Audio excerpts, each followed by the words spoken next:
ಬನ್ನಿ ಇವತ್ತು ಕೂಡ ಧ್ಯಾನಕ್ಕಾಗಿ ಒಂದು ವಾಕ್ಯನ ತೆಗೆದುಕೊಳ್ಳೋಣ. ಈಗ ನಮ್ಮ ದೇವರು ಒಳ್ಳೆಯವನ ಆಗಿದ್ದಾನೆ. ಇವತ್ತು ಕೂಡ ಕೆಲವರು ಹೊಸದಾಗಿ ಬಂದಿರ್ಬೋದು, ಕೆಲವರು ದುಃಖವಾಗಿ ಬಂದಿರ್ಬೋದು. ಕೆಲವು ಬಾರಿ ನಮ್ಮ ಹಳೆಯ ಸಂಗತಿಗಳು ನಮ್ಗೆ ಜ್ಞಾಪಕಕ್ಕೆ ಬರ್ತಿದ್ವಿ. ಯಾರು ಅದನ್ನ ಜ್ಞಾಪಕ ಮಾಡಿಸೋದು? ಮಾತಾಡಬೇಕು. ಕೆಲವು ಬಾರಿ ನಾವು ಸೋತೋಗೋ ಥರ ನಾವು ಮಾತಾಡ್ತೇವೆ. ತಗೊಂಡ್ರೆ ಒಂದು ವಾಕ್ಯ, ಯೆಶಾಯ ಪ್ರವಾದಿ ಪುಸ್ತಕ 43ನೇ ಅಧ್ಯಾಯ. ಯೆಶಾಯ ಪ್ರವಾದಿ ಪುಸ್ತಕ 43ನೇ ಅಧ್ಯಾಯ 18ನೇ ವಚನವನ್ನು ಓದಿಕೊಳ್ಳೋಣ. ಆ ಯೆಹೋವನು ಹೀಗೆನ್ನುತ್ತಾನೆ, ಹಳೆ ಸಂಗತಿಗಳನ್ನು ಜ್ಞಾಪಕಕ್ಕೆ ತಂದುಕೊಳ್ಳಬೇಡಿರಿ. ಹಳೆಯ ಸಂಗತಿಗಳನ್ನ ಜ್ಞಾಪಕಕ್ಕೆ ತಂದುಕೊಳ್ಳಬೇಡಿರಿ. ಪುರಾತನ ಕಾರ್ಯಗಳನ್ನು ಮರೆತು ಬಿಡಿ. ಇಗೋ, ಹೊಸ ಕಾರ್ಯವನ್ನು ಮಾಡುವೆನು. ಈಗ ತಲೆ ತೋರುತ್ತಲಿದೆ, ನಿಮಗೆ ಕಾಣುವುದಿಲ್ಲವೋ? ಹಲ್ಲೆಲೂಯ.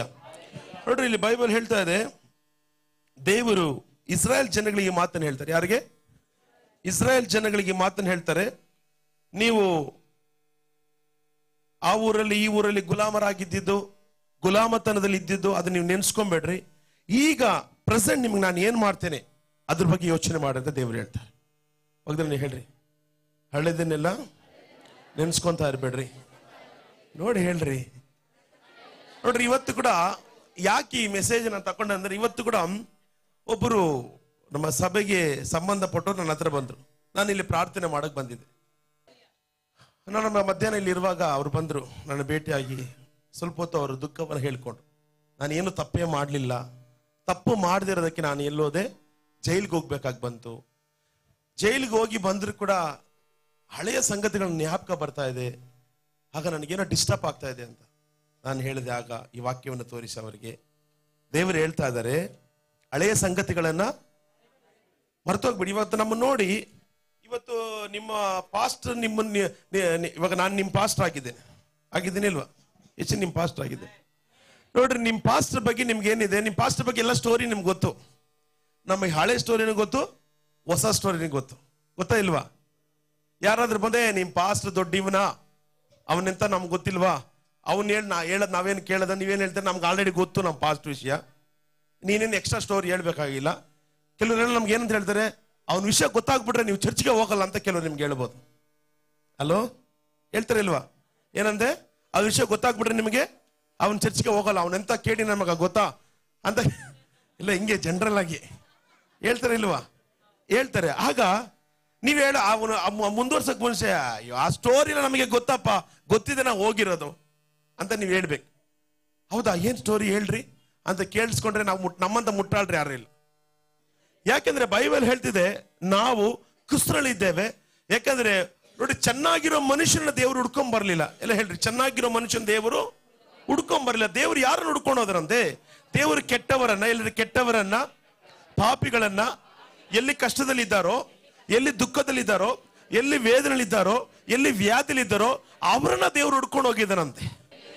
ಒಳ್ಳೆಯವರು ಹುಡ್ಕೊಂಡು ಹೋಗೋಕೆ ದೇವರು ಬರಲಿಲ್ಲ. ಅದಕ್ಕೆ ಯೇಸು ಹೇಳ್ತಾರೆ, ಲೂಕನ ಬರೆದ ಶುಭ ಸಂದೇಶ 19ನೇ ಅಧ್ಯಾಯದಲ್ಲಿ ನಾವು ನೋಡ್ತೇವೆ, ತುಂಬಾ ಚೆನ್ನಾಗಿ ಮಾತಾಡ್ತಾರೆ. ಅಲ್ಲಿ ಏನಂತ ಮಾತಾಡ್ತಾರೆ ಗೊತ್ತಾ? ಅಲ್ಲಿ ಕೆಲವರೆಲ್ಲ ಹಿಂಗೆ ಮಾತಾಡ್ತಾ ಇರ್ತಾರೆ, ಜಕ್ಕಾಯನ ವಿಷಯ ಗೊತ್ತಾದ್ರೆ ಯೇಸು ಖಂಡಿತವಾಗ್ಲೂ ಅವ್ರ ಮನೆಗೆ ಹೋಗ್ತಾರಾ? ಅವನು ಕೂಡ ಒಬ್ಬ ಯಹೂದ್ಯನ ಆಗಿದ್ದ, ಅವನು ಅಬ್ರಾಹ್ಮಣ ಸಂತತಿಯವನ ಆಗಿದ್ದ, ಬಟ್ ಅವನು ಸ್ವಲ್ಪ ಮೋಸಗಾರ ಆಗಿದ್ದ. ಏನಾಗಿದ್ದ? ಮೋಸಗಾರ ಆಗಿದ್ದ, ಎಲ್ಲರನ್ನು ವಂಚಿಸ್ತಾ ಇದ್ದ. ಆಗ ಜನಗಳೆಲ್ಲ ತಿಳ್ಕೊಂಡ್ರು, ಯೇಸು ಸ್ವಾಮಿಗೆ ಪಾಪ ಗೊತ್ತಿಲ್ಲ, ಗೊತ್ತಿದ್ರೆ ಖಂಡಿತವಾಗಲು ಯಾರ ಮನೆಗೆ ಹೋಗ್ತಾ ಇದ್ದಿಲ್ಲ, ಜಕ್ಕಾಯನ ಮನೆಗೆ ಹೋಗ್ತಾ ಇದ್ದಿಲ್ಲ. ಹೇಳಿದ್ರ ಇಲ್ವಾ? ಖಂಡಿತ ಹಂಗ ಮಾತಾಡ್ಕೊಂಡ್ರೆ ಜನ ಮಾತಾಡ್ಕೊಂಡ್ರೆ ಇಲ್ವಾ? ಅದಕ್ಕೆ ಯೇಸು ತುಂಬಾ ಚೆನ್ನಾಗಿ ಅವ್ರಿಗೆ ಆನ್ಸರ್ ಮಾಡ್ತಾರೆ.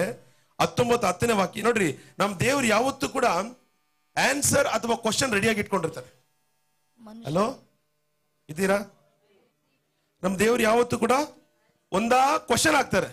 ಯಾರಾದ್ರೂ ಫರಿಸೇಯರು ಬಂದು ಏನಾದ್ರು ಕೇಳುವಾಗ, ಸರ್ ನಾನು ಹೇಳ್ತೀನಿ ಒಂದು ಕ್ವಶನ್, ನನ್ನ ಕ್ವಶನ್ ನೀವು ಆನ್ಸರ್ ಮಾಡಿದಾಗ, ಕ್ವಶನ್ ಕೇಳಿದ್ರೆ ಏನ್ ಮಾಡ್ತಾನೆ? ಯೇಸು ಸ್ವಾಮಿ ಕೇಳೋ ಕ್ವಶನ್ಗೆ ಆನ್ಸರ್ ಮಾಡಿದ್ರೆ ಅವ್ನು ಏನ್ ಮಾಡ್ತಾನೆ? ಓಡೋಗೋದನ್ನ ಅನೇಕ ಬಾರಿ ನೀವು ಬೈಬಲ್ ನೀವು ಓದ್ ನೋಡ್ತಾ ಇರಿ. ಯೇಸು ಸ್ವಾಮಿ ಇದ್ರೆ ನಾವು ಕಲ್ತ್ಕೊಬೇಕು. ಅವ್ನು ಯಾರ ಬಂದು ನಮ್ಮ ರೇಗಿಸ್ತಾನ ಅನ್ನುವಾಗ ಏನೊಂದು ಕ್ವಶನ್ ಹಾಕ್ತಾನೆ, ಅವ್ನ ಕ್ವಶನ್ ಕರೆಕ್ಟ್ ನಾವು ಒಂದು ಕ್ವಶನ್ ಹಾಕ್ಬಿಟ್ರೆ ಅವನು ಈ ಕ್ವಶನ್, ಅವನು ಹಾಕಿರೋ ಕ್ವಶನ್ ಮರ್ತೋಗಿ ನಮ್ಮ ಕ್ವಶನ್ ಉತ್ತರ ಹುಡ್ಕೊಂಡು ಅವನು ಹೊಟ್ಟೋಗ್ತಾನೆ. ಪ್ರತಿ ಸರಿ ಯೇಸ್ವಾಮಿ ಹೀಗೆ ಮಾಡೋದು. ಒಂದ್ಸಲ ಯೇಸ್ವಾಮಿ ಹತ್ರ ಕೆಲವು ಫರಿಸಾಯರು ಬರ್ತಾರೆ, ನಾವು ಯಾರಿಗೆ ಟ್ಯಾಕ್ಸ್ ಕಟ್ಟಬೇಕು ಅಂತ ಹೇಳಿದ್ರೆ, ಆಗ ಯೇಸ್ವಾಮಿ ಹೇಳ್ತಾರೆ, ಸರಿ ಅದಪ್ಪ ನಿಮ್ ಜೋಬಲ್ಲಿ ಎಷ್ಟು ತಗೊಂಡ್ರಿ ಕಾಸು ಅಂತ. ಆ ಕಾಲದಲ್ಲಿ ಕಾಸು ಮೇಲೆ ಏನಿದೆ ಆ ರಾಜನ, ಆಗ ಯಾರ್ದಪ್ಪ ಫೋಟೋ ಅಂತ ಕೇಳಿದ್ರು. ಇವ್ರು ಒಂದು ಕ್ವಶನ್ ಕೇಳಿದ್ರು, ಪಟ್ಟಂತ ದೇವ್ರ ಒಂದು ಕಾಯಿನ್ ಇಸ್ಕೊಂಡು ಏನ್ ಮಾಡಿದ್ರು, ಇದು ಯಾರ್ದಪ್ಪ ಫೋಟೋ ಅಂದ್ರು. ಆಗ ಅವರು, ಇದು ಯಾರ್ದು, ಕೈಸರನ್ಗೆ ಕೈಸರನ್ ಕೊಡಿ, ದೇವ್ರದ್ದು ದೇವ್ರು ಕೊಡಿ ಹೋಗಿ ಅಂದ್ರು. ಅಷ್ಟೇ ಆನ್ಸರ್. ಹಲ್ಲೆಲೂಯ. ಯೇಸು ಸ್ವಾಮಿ ಪ್ರತಿ ಬಾರಿ ಕೂಡ ಒಂದು ಕ್ವಶನ್ ಹಾಕಿನೇ ಅಲ್ಲಿ ಸಮಾಧಾನ ಮಾಡಿದ್ರೆ ಹೊರತು, ನಾವು ಅಷ್ಟೇ ನಮ್ಮ ಜೀವನದಲ್ಲಿ ಯಾವನೋ ಕ್ವಶನ್ ಹಾಕ್ತಾನೆ ಅಂದ್ರೆ ಅವ್ನ ಮುಂದೆ ಕುತ್ಕೊಂಡು, ಅದು ಯಾವನ ಜಾಕಿರೋದು ಒಬ್ಬನು ಕುತ್ಕೊಂತಾನ ಟಿವಿನಲ್ಲಿ, ಅವನು ಯಾವ್ದೋ ಪಾಪ ಬುದ್ಧಿ ಇಲ್ದ್ರನ್ನು ಕುಂಡ್ರಿಸ್ಕೊಂಡು ಅವನು ಕ್ವಶನ್ ಕೇಳ್ತಾ ಇರ್ತಾನೆ. ನಾವ್ ಯಾವತ್ತೂ ಕೂಡ ಕ್ವಶನ್ ಕೇಳಿಸ್ಕೊಂಡು ಕುತ್ಕೊಂಬಾರ್ದು, ಆನ್ಸರ್ ಕೊಟ್ಕೊಂಡು. ನಾವು ಕ್ವಶನ್ ಕೇಳೋದಕ್ಕೆ ಸಿದ್ಧವಾಗಿರ್ಬೇಕು. ಅದಕ್ಕೆ ಬೈಬಲ್ ಓದ್ಬೇಕು ನೀವು. ಹಲ್ಲೆಲೂಯ. ಮಾತಾಡ್ಬೇಕು. ಯಾರೊಬ್ರು ಕ್ವಶನ್ ಕೇಳಿದ್ರೆ ಆ ಕ್ವಶನ್ ನೀವು ಕರೆಕ್ಟ್ ಆಗಿ ಅವ್ರ ಕ್ವಶನ್ ಕೇಳಬೇಕು. ಆಮೇಲೆ ನಾವು ತುಂಬಾ ಹುಷಾರಾಗಿರ್ಬೇಕು, ತುಂಬಾ ಎಚ್ಚರಿಕೆ ಆಗಿರ್ಬೇಕು. ಸೈತಾನ ಏದೇನ್ ತೋಟದಲ್ಲಿ ಕ್ವಶನ್ ಮಾರ್ಕ್ ಹೆಂಗ್ ಬಂದಿದೆ ಗೊತ್ತಾ? ಅದು ಹೆಂಗಿದೆ, ಯಾವ ಸಿಂಬಲ್ ಇದೆ ಹೇಳಿ? ಇಂತೇನಿರೋದು ಅದೇ ಫಸ್ಟ್ ಕ್ವಶನ್ ಕೇಳಿದೆ ಯಾರು? ಸೈತಾನ. ಅದಕ್ಕೆ ಯಾವ ಕ್ವಶನ್ ಮುಖಾಂತರವಾಗಿ ಆದಾಮ ಅವ್ರು ಸಿಗಾಕೊಂಡ್ರು, ಅದೇ ಕ್ವಶನ್ ಹಾಕಿನೇ ಯೇಸ್ವಾಮಿ ಏನ್ ಮಾಡಿದ್ರು, ಎಲ್ರನ್ನು ಓಡಿಸಿದ್ರು. ಒಮ್ಮೆ ಯೇಸು ಸ್ವಾಮಿ ಒಬ್ಬ ಸುಂಕದನ, ಅಂದ್ರೆ ಒಬ್ಬ ಸೀಮೋನನ ಮನೆ, ಒಬ್ಬ ಯಹೂದ್ಯನ ಮನೆಯಲ್ಲಿ ಊಟ ಮಾಡಕ್ ಹೋಗಿರ್ತಾರೆ. ಯಾರ ಮನೆಯಲ್ಲಿ? ಯಹೂದ್ಯನ ಮನೆಯಲ್ಲಿ. ಯಹೂದ್ಯನ ಸಂಪ್ರದಾಯದ ಪ್ರಕಾರ ಅವ್ರ ಮನೆಗೆ ಬರೋ ಗೆಸ್ಟ್ಗೆ ಅವನೇ ಕಾಲು ತೊಳಿಬೇಕು. ಅವನೇ ಕಾಲು ತೊಳೆದು ತುಂಬಾ ಸ್ವಾಗತವಾಗಿ ಅವ್ರನ್ನ ಬರಮಾಡ್ಕೊಳ್ಬೇಕು. ಆದ್ರೆ ಅವನು ಏನು ಮಾಡಿರಲ್ಲ. ಯೇಸ್ವಾಮಿ ಕುತ್ಕೊಂಡಿರ್ತಾರೆ. ಅವ್ರು ಹಿಂಗ್ ಊಟ ಮಾಡೋ ಸ್ಟೈಲ್ ಅಂದ್ರೆ, ನಾವೆಲ್ಲ ಡೈನಿಂಗ್ ಟೇಬಲ್ ಕೆಳಗೆ ಕುತ್ಕೊಂತೀವಿ, ಅವ್ರು ಹಿಂಗ್ ವಾಲ್ಕೊಂತಾರೆ, ಕಾಲಿಂಗ್ ಚಾಚಿರ್ತೈತೆ, ಕಾಲಿಂಗೆ ಚಾಚ. ಆಗ ಒಬ್ಬ ವ್ಯಭಿಚಾರದಿಂದ ಸ್ತ್ರೀಯನ್ನ ಯೇಸ್ವಾಮಿ ಹೇಳಿರ್ತಾರೆ, ಅವಳನ್ನ ಪಾಪ ಕ್ಷಮಿಸ್ತು ಅಂತ ಅವಳನ್ನ ಪಾಪ ಕ್ಷಮಾಪಣೆ ಮಾಡಿ ಅವಳು ಬಿಡುಗಡೆ ಹೊಂದಿರ್ತಾಳೆ. ಅವಳು ಏನ್ ಮಾಡ್ತಾಳೆ, ಬಂದು ಸುಗಂಧ ತೈಲ ಹಾಕಿ ತೊಳೆದು ಶುದ್ಧ ಮಾಡಿ ಅವಳ ತಲೆ ಕೂದಲಲ್ಲಿ ಏನ್ ಮಾಡ್ತಾಳೆ, ಎಲ್ಲ ವರ್ಷ ಆದ್ಮೇಲೆ ಅವನು ಆ ಮನೆಗೆ ಓನರ್ ಯಾರು ಇವ್ರನ್ನ ಯೇಸ್ವಾಮಿನ ಗೆಸ್ಟ್ ಆಗಿ ಕರೆಸಿರ್ತಾನಲ್ಲ, ಅವನು ಇವ್ರು ನಿಜವಾಗಿ ಪ್ರವಾದಿ ಆಗಿದ್ದಿದ್ರೆ, ಇವ್ರು ನಿಜವಾಗಿ ದೇವ್ರ ಮನುಷ್ಯ ಆಗಿದ್ರೆ ಇವ್ರು ಕಾಲು ತೊಳಿತಾರದು ಯಾರು ಗೊತ್ತಿಲ್ವಾ ಅಂತ ಅವ್ನು ನೆನ್ಸ್ಕೊಂತಾನ ಅಷ್ಟೇ. ಯಾರು ಊಟಕ್ಕೆ ಕರೆದಿತ್ತಲ್ಲ, ಸೀಮೋನ್ ಪೇತನ್ ಯೇಸುವಿನ ಶಿಷ್ಯ ಅಲ್ಲ, ಯೇಸ್ವಾಮಿನ ಊಟಕ್ಕೆ ಕರೆದ ಒಬ್ಬ ಸೀಮೋನ್ ಒಂದು ಮನುಷ್ಯ, ಅವ್ನು ನೆನ್ಸ್ಕೊಂತ ಇರ್ತಾನೆ ಅಷ್ಟೇ. ಆಗ ಒಂದು ಕ್ವಶನ್ ನಾನು ಅವನ್ ಕೇಳ್ತಾರೆ, ಸೀಮೋನ ನಿನ್ಗೊಂದು ಕ್ವಶನ್ ಕೇಳ್ತೀನಿ ಆನ್ಸರ್ ಮಾಡು ಅಂತಾರೆ. ಆಗ ಒಂದು ಕ್ವಶನ್ ಕೇಳ್ತಾರೆ. ಒಬ್ಬನಿಗೆ 1000 ರೂಪಾಯಿ, ಒಬ್ಬನಿಗೆ 500 ರೂಪಾಯಿ ಕೊಟ್ಟಿರ್ತಾನೆ. ಇಬ್ಬರಿಗೂ ಕೂಡ ನೀವು ಸಾಲ ಕೊಡ್ಬೇಡ್ರಿ ಅಂತ ಮನ್ನಿಸ್ತಾನೆ. ಯಾರಿದ್ರಲ್ಲಿ ಹೆಚ್ಚು ಲಾಭ ಪಡೆದವರು ಅಂತ.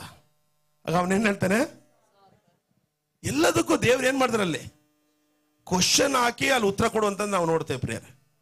ಆದ್ರಿಂದ ಈ ರಾತ್ರಿ ವೇಳೆಯಲ್ಲಿ ಕೂಡ ನಾವು ನಮ್ಮ ಜೀವಿತದಲ್ಲಿ ಅನೇಕ ನಮ್ಮನ್ನ ಕ್ವಶನ್ ಹಾಕ್ಬೋದು. ಎಲ್ಲ ಪ್ರಶ್ನೆ ನಮ್ಗೆ ಕೇಳದೆ ಹೊರತು ಅವ್ರ ಹತ್ರ ಉತ್ತರ ಇರೋದಿಲ್ಲ. ಉತ್ತರಗಳು ನಾನು ಹೇಳ್ತೀನಿ ನಮ್ಮ ಹತ್ರ ಇರ್ತೈತೆ. ಆಮೇಲೆ ಅದಕ್ಕೆ ಇಲ್ಲಿ ನಾವು ನೋಡಿದ್ವಿ, ಯೇಸು ಸ್ವಾಮಿಯನ್ನು ಕೂಡ ಏನ್ ಮಾಡಿದ್ರಂತೆ, ಯಾರ ಮನೆಗೆ ಹೋಗಿದಾರೆ ಅವರು? ಹೆಡ್ಡಿಂಗ್ ಓದಿ 19 ಹೆಡ್ಡಿಂಗ್ ಏನಿದೆ? ಯೇಸು ಸುಂಕದವನಾದ ಜಕ್ಕಾಯನ ಮನೆಗೆ ಹೋದದ್ದು. ಸುಂಕದವ್ರನ್ನ ಹತ್ರ ಬಿಟ್ಕೊಂತ ಇದ್ದಿಲ್ಲ. ಯಾರು? ಯಹೂದ್ಯರು.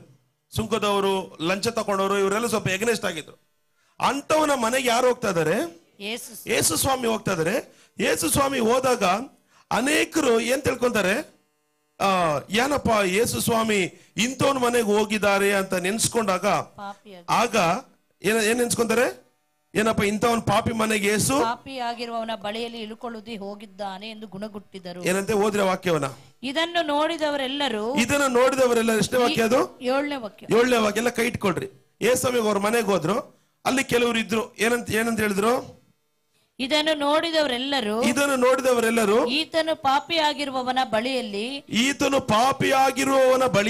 ಇಳುಕೊಳ್ಳುವುದಕ್ಕೆ ಹೋಗಿದ್ದಾನೆ ಎಂದು ಗುಣಗುಟ್ಟಿದರು. ಹೌದು ಪ್ರಿಯರೇ, ಇವತ್ತು ಕೂಡ ನಮ್ಮ ಜೀವನದಲ್ಲಿ ಅನೇಕರು ನಮ್ಮನ್ನು ನೋಡಿ ಏನ್ ಮಾಡ್ತಾರಂತೆ, ಮಾತಾಡ್ಬೇಕು, ಏನ್ ಮಾಡ್ತಾರೆ, ನಮ್ಮ ನೋಡಿ ಅನೇಕರು ಗುಣ ಕೊಡ್ತಾರೆ. ನಮ್ಮ ನೋಡ್ರೆ ಅನೇಕರು ಪ್ರಶ್ನೆ ಕೇಳ್ತಾರೆ. ಆದರೆ ಅವ್ರ ಗುಣಗುಟ್ಟುವಿಕೆಗೆ, ಅವರ ಪ್ರಶ್ನೆಗೆ ತಕ್ಕ ಉತ್ತರವನ್ನು ನಾವು ಇಟ್ಕೊಂಡಿರ್ಬೇಕು. ಇಲ್ಲಾಂದ್ರೆ ನಿಜವಾಗಿ ನಾವು ವಿಶ್ವಾಸಿಗಳಲ್ಲ. ನಾವು ಸೋತೋಗ್ಬಾರ್ದು. ಯಾಕೆ ನಮ್ಮ ಜೀವಿತವನ್ನ ಜಯದ ಜೀವಿತವ ಕರ್ತನು ಮಾರ್ಪಡಿಸುವ ದೈವನಾಗಿದ್ದಾನೆ. ಹಲ್ಲೆಲೂಯಾ. Hallelujah. ಇವತ್ತು ಕೂಡ ಪ್ರೇರೆ ನಿಮ್ಮನ್ನ ಪ್ರಶ್ನೆ ಕೇಳಿದ್ರೆ ಯಾರನ್ನ ಇದ್ದಾರಾ? ಮಾತಾಡ್ರಿ. ವಿಶ್ವಾಸಗಳಲ್ಲಿ ಕೂತಿದ್ರಲ್ಲ, ಅನೇಕ ನಿಮಗೊಂದು ಪ್ರಶ್ನೆ ಕೇಳ್ತಾರೆ. ಕೆಲವರು ಹೇಳ್ತಾರೆ ಅವ್ರು ದುಡ್ಡು ಮಾಡಕ್ಕೋಸ್ಕರ ಚರ್ಚ್ ಮಾಡ್ಕೊಂಡಿದ್ದಾರೆ, ನಿಮ್ಮನ್ನೆಲ್ಲ ಯಾಮಾರಿಸ್ತಾ ಇದ್ದಾರೆ, ಎಲ್ಲ ಕ್ವಶನೇ ನಮಗೆ. ಆದ್ರೆ ಒಂದ್ ಹೇಳ್ತೇನೆ, ದೇವ ನಮ್ಗೆ ಉತ್ತರವನ್ನು ಕೊಟ್ಟಿದ್ದಾಗೋಗಿದೆ. ಆಮೇಲೆ ಅದಕ್ಕೆ ಯೇಸು ಅವರ ಗುಣಗಾಟವನ್ನು ದೇವರು ಕೇಳಿಸ್ಕೊಂಡ್ರು. ಅವರ ಗುಣಗಾಟವನ್ನು ಕೇಳಿಸ್ಕೊಂಡು ಅವರೆಲ್ಲ ಏನ್ ಯೋಚನೆ ಮಾಡ್ತಾ ಇದ್ದಾರೆ? ಯೇಸಮ್ಮಿ ಊಟಕ್ಕೆ ಹೋಗಿದ್ದಾರೆ ಒಬ್ಬ ಪಾಪಿ ಮನೆಗೆ. ಎಲ್ಲ ಹೇಳ್ರಿ, ಯೇಸು ಯಾರ ಮನೆಗೆ ಹೋಗಿದ್ರು ಊಟಕ್ಕೆ? ಒಬ್ಬ ಪಾಪಿ ಮನೆಗೆ ಊಟಕ್ಕೆ ಹೋಗಿದ್ದಾರೆ. ಆಗ ಅಲ್ಲಿರೋ ಜನಗಳೆಲ್ಲರೂ ಕೂಡ ಅವನ ಪ್ರೆಸೆಂಟ್ ಜೀವನ ಯೋಚನೆ ಮಾಡಲಿಲ್ಲ, ಅವನು ಯೇಸುನ ಬರ್ಮಾಡ್ಕೊಂಡಿರೋದನ್ನ ಯೋಚನೆ ಮಾಡಿಲ್ಲ. ಅವ್ರು ಏನು ಯೋಚನೆ ಮಾಡಿದ್ರು ಅಂದ್ರೆ ಅವನ ಹಳೆಯ ಜೀವಿತವನ್ನು ಯೋಚನೆ ಮಾಡ್ತಾ ಇದ್ದಾರೆ. ಯಾವ ಜೀವಿತ ಹೇಳ್ರಿ? ಅವನ ಹಳೆಯ ಜೀವಿತ. ಎಲ್ಲ ಹೇಳ್ರಿ, ಅವನ ಹಳೆಯ ಜೀವಿತ. ಅವನು ಕುಡುಕ, ಅವನು ವ್ಯಭಿಚಾರಿ, ಅವನು ಸರಿ ಇಲ್ಲ, ಅವನು ಸುಳ್ಳು ಹೇಳ್ತಾ ಇದ್ದ, ಅವನು ಮೋಸಗಾರ, ಅವನಂತವನು, ಇವನಂತವರೆಲ್ಲ ಹೆಂಗೆ ದೇವ್ರ ಮಕ್ಕಳು ಹಾಕ್ಬಿಡಕ್ ಸಾಧ್ಯ ಅಂತ ಅನೇಕರು ಇವತ್ತು ನಮ್ಮನ್ನ ಪ್ರಶ್ನೆ ಕೇಳಬಹುದು. ಅದೇ ರೀತಿಯಲ್ಲಿ ಜಕ್ಕಾಯನು ಕೂಡ ತುಂಬಾ ನೊಂದವನಾಗಿ, ಕೋಟ್ಯಾಂತರ ರೂಪಾಯಿ ಆಸ್ತಿ ಅವನ ಹತ್ರ ಇತ್ತು, ಲಕ್ಷಾಂತರ ರೂಪಾಯಿ ಆಸ್ತಿ ಅವನ ಹತ್ರ ಇತ್ತು. ಆದ್ರೆ ಅವನ ಕುಟುಂಬದಲ್ಲಿ ಸಮಾಧಾನ ಇರಲಿಲ್ಲ, ಅವನ ಕುಟುಂಬದಲ್ಲಿ ನೆಮ್ಮದಿ ಇರಲಿಲ್ಲ, ಅವನ ಕುಟುಂಬದಲ್ಲಿ ಯಾವುದೊಂದಿರಲಿಲ್ಲ. ಆಗ ಫೈನಲಿ ಅವನಿಗೆ ಗೊತ್ತಾಗ್ತಿದೆ, ಯೇಸು ಸ್ವಾಮಿ ಹತ್ರ ಮಾತ್ರ ಏನಿರೋದು? ಸಮಾಧಾನ ಇರೋದು, ಸಂತೋಷ ಇರೋದು ಅಂತ ಹೇಳಿ ಒಂದು ದಿನ ಯೇಸು ಸ್ವಾಮಿ ಹುಡ್ಕೊಂಡು ಹೋಗ್ತಾನೆ. ಯಾರು? ಒಬ್ಬ ಪಾಪಿ. ಯಾರು? ಒಬ್ಬ ಪಾಪಿಯಾದ ಮನುಷ್ಯ. ಆಗ ಯೇಸು ಸ್ವಾಮಿ ಅವನಿಗೆ ಹೇಳ್ತಾರೆ, ಜಕಾಯ, ನಾನು ನಿನ್ ಮನೆಗೆ ಊಟಕ್ಕೆ ಬರ್ತೀನಪ್ಪ ಅಂತ ಹೇಳ್ತಾರೆ. ವಾಟ್ ಎ ಗುಡ್ ನ್ಯೂಸ್, ಹೌದಲ್ವಾ? ಇದೇ ತಾನೆ ಶುಭ ಸಂದೇಶ. ಯೇಸು ಯಾರು ಹುಡ್ಕೊಂಬಂದ್ರು? ಪಾಪಿಗಳನ್ನ ಹುಡ್ಕೊಂಬಂದಿರದೆ ಶುಭ ಸಂದೇಶ. ಒಳ್ಳೆಯವ್ರು ಹುಡ್ಕೊಂಡು ಹೋಗೋದು ಗುಡ್ ನ್ಯೂಸ್ ಅಲ್ಲ. ಮಾತಾಡ್ಬೇಕು. ಒಳ್ಳೆಯವ್ರು ಹುಡ್ಕೊಂಡು ಹೋಗೋದು ಗುಡ್ ನ್ಯೂಸಾ? ಇಲ್ಲ.